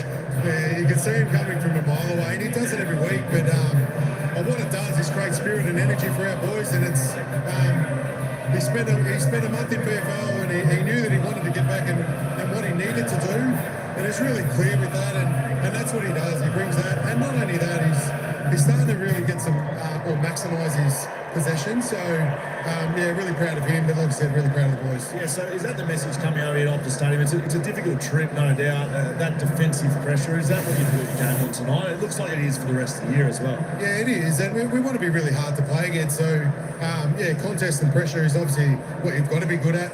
We've got a young list. Taj Houghton had never been to Perth, had no idea. He thought it was only a 2-hour flight. So they come over the day earlier. So credit to our fitness crew. They got him ready. And like I said, yeah, it was a tough game, but one we're really proud of. First time I've seen you live this year, you look fast on the ground, physically fast. And when the ball was turned over, is that a part of your game plan? You're just telling the boys to go because that's what it looked like. Yeah, and we want to do that. We feel like the last few weeks we have been playing a little bit too slow, so we weren't maximising opportunities. So you want to balance it both. You've got to be able to change gears, and depending on where it is on the ground. But today I felt like we had a really nice balance. Our defenders held up really, really strongly in the last quarter when they were coming. So yeah, credit to the boys, like I said, really proud. Jack Ross at half-time went to Harley Reid. Can you talk us through that decision? Yeah. Knowing coming into the game, obviously you don't want Harley to have too much of an influence, and he just was. We tried to go with structure to override the tag, and then at half-time the kid was just playing too well. So to Ross's credit, not only around contest, but Ross's aerial craft, taking away Harley's aerial game as well. Yeah, it was a big reason why we won. Well done, mate. Go get around the boys. No worries, thank you. Some terrific insight there from Adam Uze, the young Tigers. Taj Houghton not even knowing where Tapiway was, or how far away it was. You could do a little bit of research, whether you've been there or not, perhaps you should probably know it's roughly 4 hours. But you have a look at the live ladder. Well, Dad, we said coming into this one, it was 17th v 18th. Well, that is what the win means to the Tigers. They've jumped to 16. Yeah. They're equal on points with the Saints, who are still yet to play this round. Well, they sort of put it in perspective about based on expectation, and maybe it says a lot more about North Melbourne without going too deeply into that, but they play St Kilda and North Melbourne in their run home, so a couple of other opportunities to play teams in a similar ladder position and come up against them and see how they go. Well, let's get down to Will Schofield. Spoke to Adam Uze, the coach, about this man, Jack Ross, mate. At half-time, you put on the Harley Reid. How was that match-up? Yeah, it wasn't too much fun. I didn't like it. He's a hell of a player, and I had a feeling that after last week I went to Merritt for a little bit, and Harley had an unbelievable first half. I thought it might be coming, but I like the challenge. I like getting tested, and he's obviously a hell of a player. Took me to a place to the ground that I haven't been yet, so great talent, but yeah, just trying to get the win. So when you're coming into games, you've been playing a lot of midfield throughout your whole career, but most of the time you're in there winning the footy. So how do you change your mindset at half-time from hunting to then, I guess, hunting a man? I don't know. I feel like it actually brings me more into the game, to be honest. I feel like it narrows my focus down. I've got a clear focus of just trying to beat my man and then try and make him defend and win the ball. So I'm still trying to find the balance of it, but I really like the challenge. So yeah, I'll just hopefully keep doing it. You're a young side now, mate. You're a senior player out here. What's it like around this young group? It must be exciting. It is really exciting. I've grown the beard. I've got a bit grey. Those little 18-year-olds running around in the club are stressing me out a little bit, but it's great. Like the energy that we have. I feel like we travel really well. The energy's always really good. I think like Morris Rowley, unbelievable game today. He kind of kickstarts that for us. But I love where the club's at. I love where we're going. We've got a clear direction, and it was just really leading the way. Now, I wanted to ask you about Morris Rowley. So as a player, when you see someone run him down, Brady Hoff like that, he started in the goal square to do that. What's that like? It's pretty inspiring. He ran past about 6 of us. I'm sure we'll watch it in the review and get sprayed, but he had that unbelievable chase. He had a smother and then a goal assist down there. He's an unbelievable player and talent, and we just want to keep pumping him up. Well done today, mate. Really good. Go enjoy it with some of your fans over the far side. Sounds good. Appreciate it.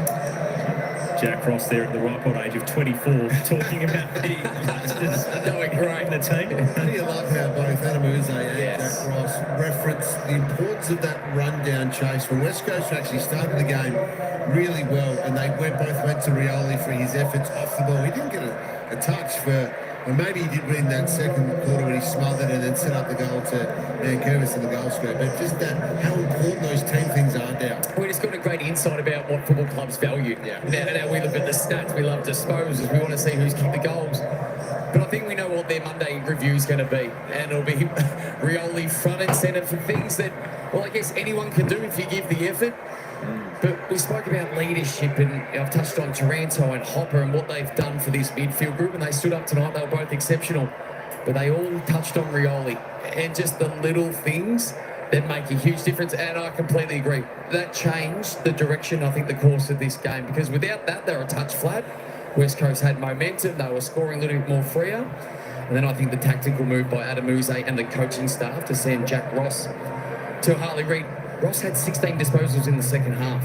16 disposals. So Well, he talked about that, didn't he? How it brings him into the game. Absolutely. So I go and negate a player, but then I can go and hunt the ball, and his spread's good. He transitions well. Ross does. So tick off Zach Merritt last week, a very, very good player in the competition. Come here to halftime and do the same against Harley Reid. Maybe it could be Nick Dacos next week.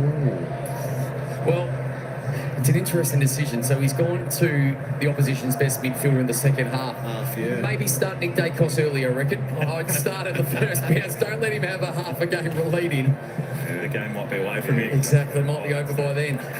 The way, and you guys talked about it a lot throughout the coverage, but the speed with which they moved the ball from their defensive half to their forward 50 was super impressive. Well, and it was, and that's credit to the Tigers. They came here tonight with a clear plan to really challenge West Coast off turnover, get the ball moving quickly, get our small forwards up the ground, stretch them out the back. Let's really take them to deep water, and they did that.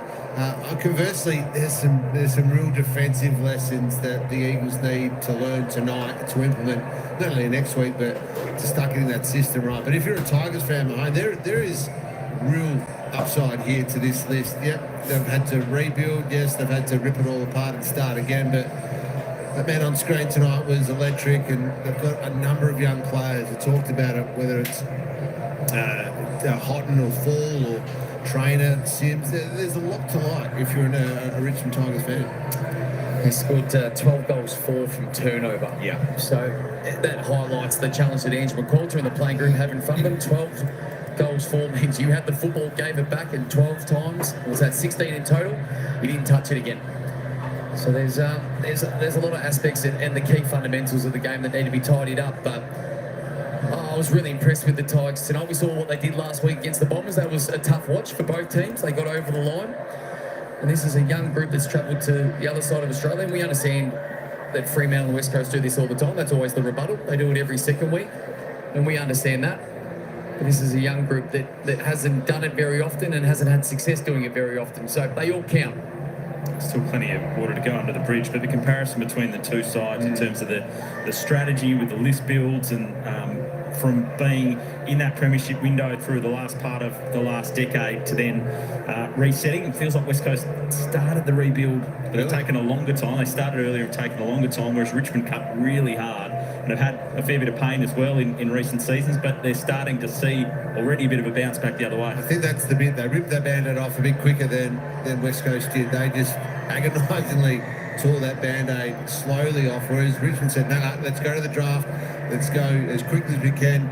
It's going to cause some short-term pain, but hopefully we can bounce a bit quicker. I mean, West Coast tonight, the youngest team, least experience for the round. But it's taken them almost 3 or 4 years to get to that point, whereas Richmond, 5th least experience, 6th youngest, so still got a few more experienced players out there, but the list in general is in better shape. And a team that's had some bad losses this year and only the 2 wins last year, but you can see those bright sparks. Yeah, it's trending in the right direction. Coming through, and they'll just enjoy and soak up every little win along this process. And the Tigers fans will probably forgive the side for going through some rough times after a period of such dominant success. And a big win in the West tonight over the Eagles. Jump up a spot on the ladder. Winners by 49.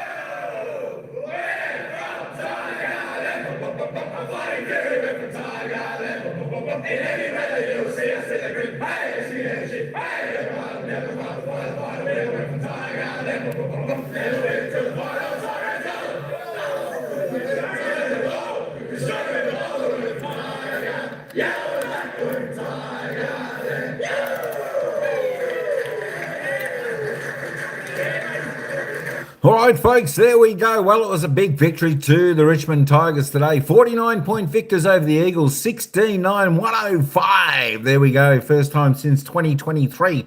The Tigers have hit the 100. West Coast Eagles, 8-8-56.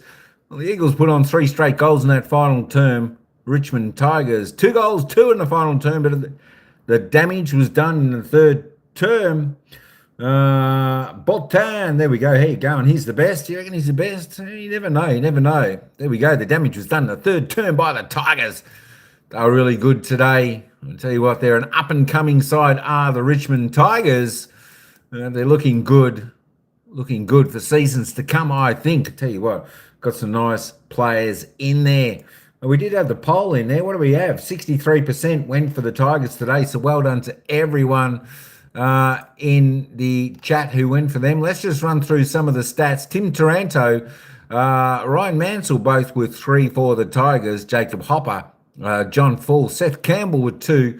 Sonsei Sims, Short, Nan Curvis were singles there for the Tigers. For the West Coast Eagles, Liam Ryan ended up with 2 with Harley Reid, Harley Reid and Liam Ryan, I should say. Singles to Bailey Williams, Shanahan, Hall, Chris, the single goal scorers. Looking at the ball magnets out there today, Jacob Hopper continued to lead the way. 33 touches there for the Tigers, 2 goals, 9 clearances. Great game from him. Best for West Coast, Liam Duggan on 31 touches, Tim Taranto 30. They were the only 3 in the 30s. Of course, Harley Reid, not a bad game by Harley, up to 27, 2 short of his best. Only 7 possessions in the second half, so we certainly got held well in the second half, did Harley Reid. But that being said, it was a good performance by him. Liam Baker ended up having 25. There we go. We'll just roll on down. Dion Presti with 21. Cheers, BB. Good stuff. Good stuff. There we go. We'll just roll on down there. Toby Nankervis, the ruckman for the Tigers, 17 disposals. He kicked a goal, 33 hitouts, 4 clearances, 6 tackles. So he did a fantastic job out there today as we roll on down. Tim Kelly, as I said, yeah, just a quiet game. I expected a little bit more out of him today, just the 15 touches, 2 clearances. So, yeah, not overly good there. Let's have a little bit of a look at Matt Flynn there for the West Coast, the opposing ruckman, 11 touches, just the one behind. 3 clearances, 37 hitouts to him. Liam Ryan was, well, he was okay, I guess. He was okay. Still could lift, 9 disposals, 6 kicks for 2 goals, 1 for him. Let's have a quick look at the team stats before we wrap this up. It was Richmond plus 30 in disposals overall. Inside 50s, both teams had the same amount, 48 apiece, so they both got their options. Richmond just kicking a lot straighter, 16-9. Eagles 8-8. They just didn't take some of those chances, the Eagles. They probably should have kicked some more of those goals. Looking at the free kick count, all pretty tied up, as I said, 3/4 time. I think this is a reasonably well umpired game, 17-18. It was just Richmond plus 1 in the free kick department. West Coast Eagles, they were plus 13 in the hitouts. Clearances are all pretty much tied up. It was 11-9, plus 2 to the Eagles in the centre clearances, plus 4 to the Tigers in the stoppage clearances around the ground. Contested possessions, as again, all pretty tight. It was just plus 14 to the Tigers. I'll be happy with that. Adamuso will be very happy with that. The coach, they got some reasonable numbers up there. Uncontested one as well by 12. Turnovers, Tigers are pretty low. Actually, both sides, Tigers 51, 57 of the Eagles. Nice and low turnover game, as I said. It was a beautiful day there for football. The sunshine, not much wind out there today at Optus Stadium in Perth. Both teams having good ball delivery into their forward 50, 13-12 marks inside 50. Eagles plus 1 there. And just looking at the tackle count for both teams, 49-50, all pretty well tied up. Mark tackles inside 50. Both teams tackling tackling reasonably well. Now, if we put the live ladder up, we'll see Richmond, of course, West Coast Eagles still on the bottom of the ladder with just that one solitary win for the season. Richmond have gone from 17th. They've moved up to 16th on 20 points. 5 wins now for the season. So there we go. Richmond next week could possibly even jump up into 13. So that would be pretty handy effort from them if they did. But all in all, so far with Richmond, 5 wins for the season. I think they've shown enough, and I think they're going to be, as I said, I think they're going to be a team of the future to certainly look forward to and see how they go. All right, folks, hey, that's all I've got for this one. And don't forget, tomorrow we'll be back with some more football action tomorrow. And we'll kick that all off at about 3 p.m. tomorrow, Melbourne time, where we're going to tune on in and listen to the Collingwood-Fremantle game. And then we'll jump over to the Adelaide-Gold Coast game after that one's finished. So it should be fantastic football action coming your way with 4 of the top 8 sides playing off tomorrow. It should be fantastic. There should be some ring-a-ding-ding games coming up tomorrow. Don't forget, 3:15, the Collingwood-Fremantle game kicks off all the action tomorrow that we're going to cover. So that's me for today, folks. Thanks, everyone, for joining in all the games that we're here covering today. It was a pleasure bringing them all to everyone out there. Thanks, everyone, for joining in on the chat and the voted and for the thumbs up. Always appreciate the likes. Appreciate your company. All right, folks, until tomorrow, ciao for now, and we'll see you at the next game.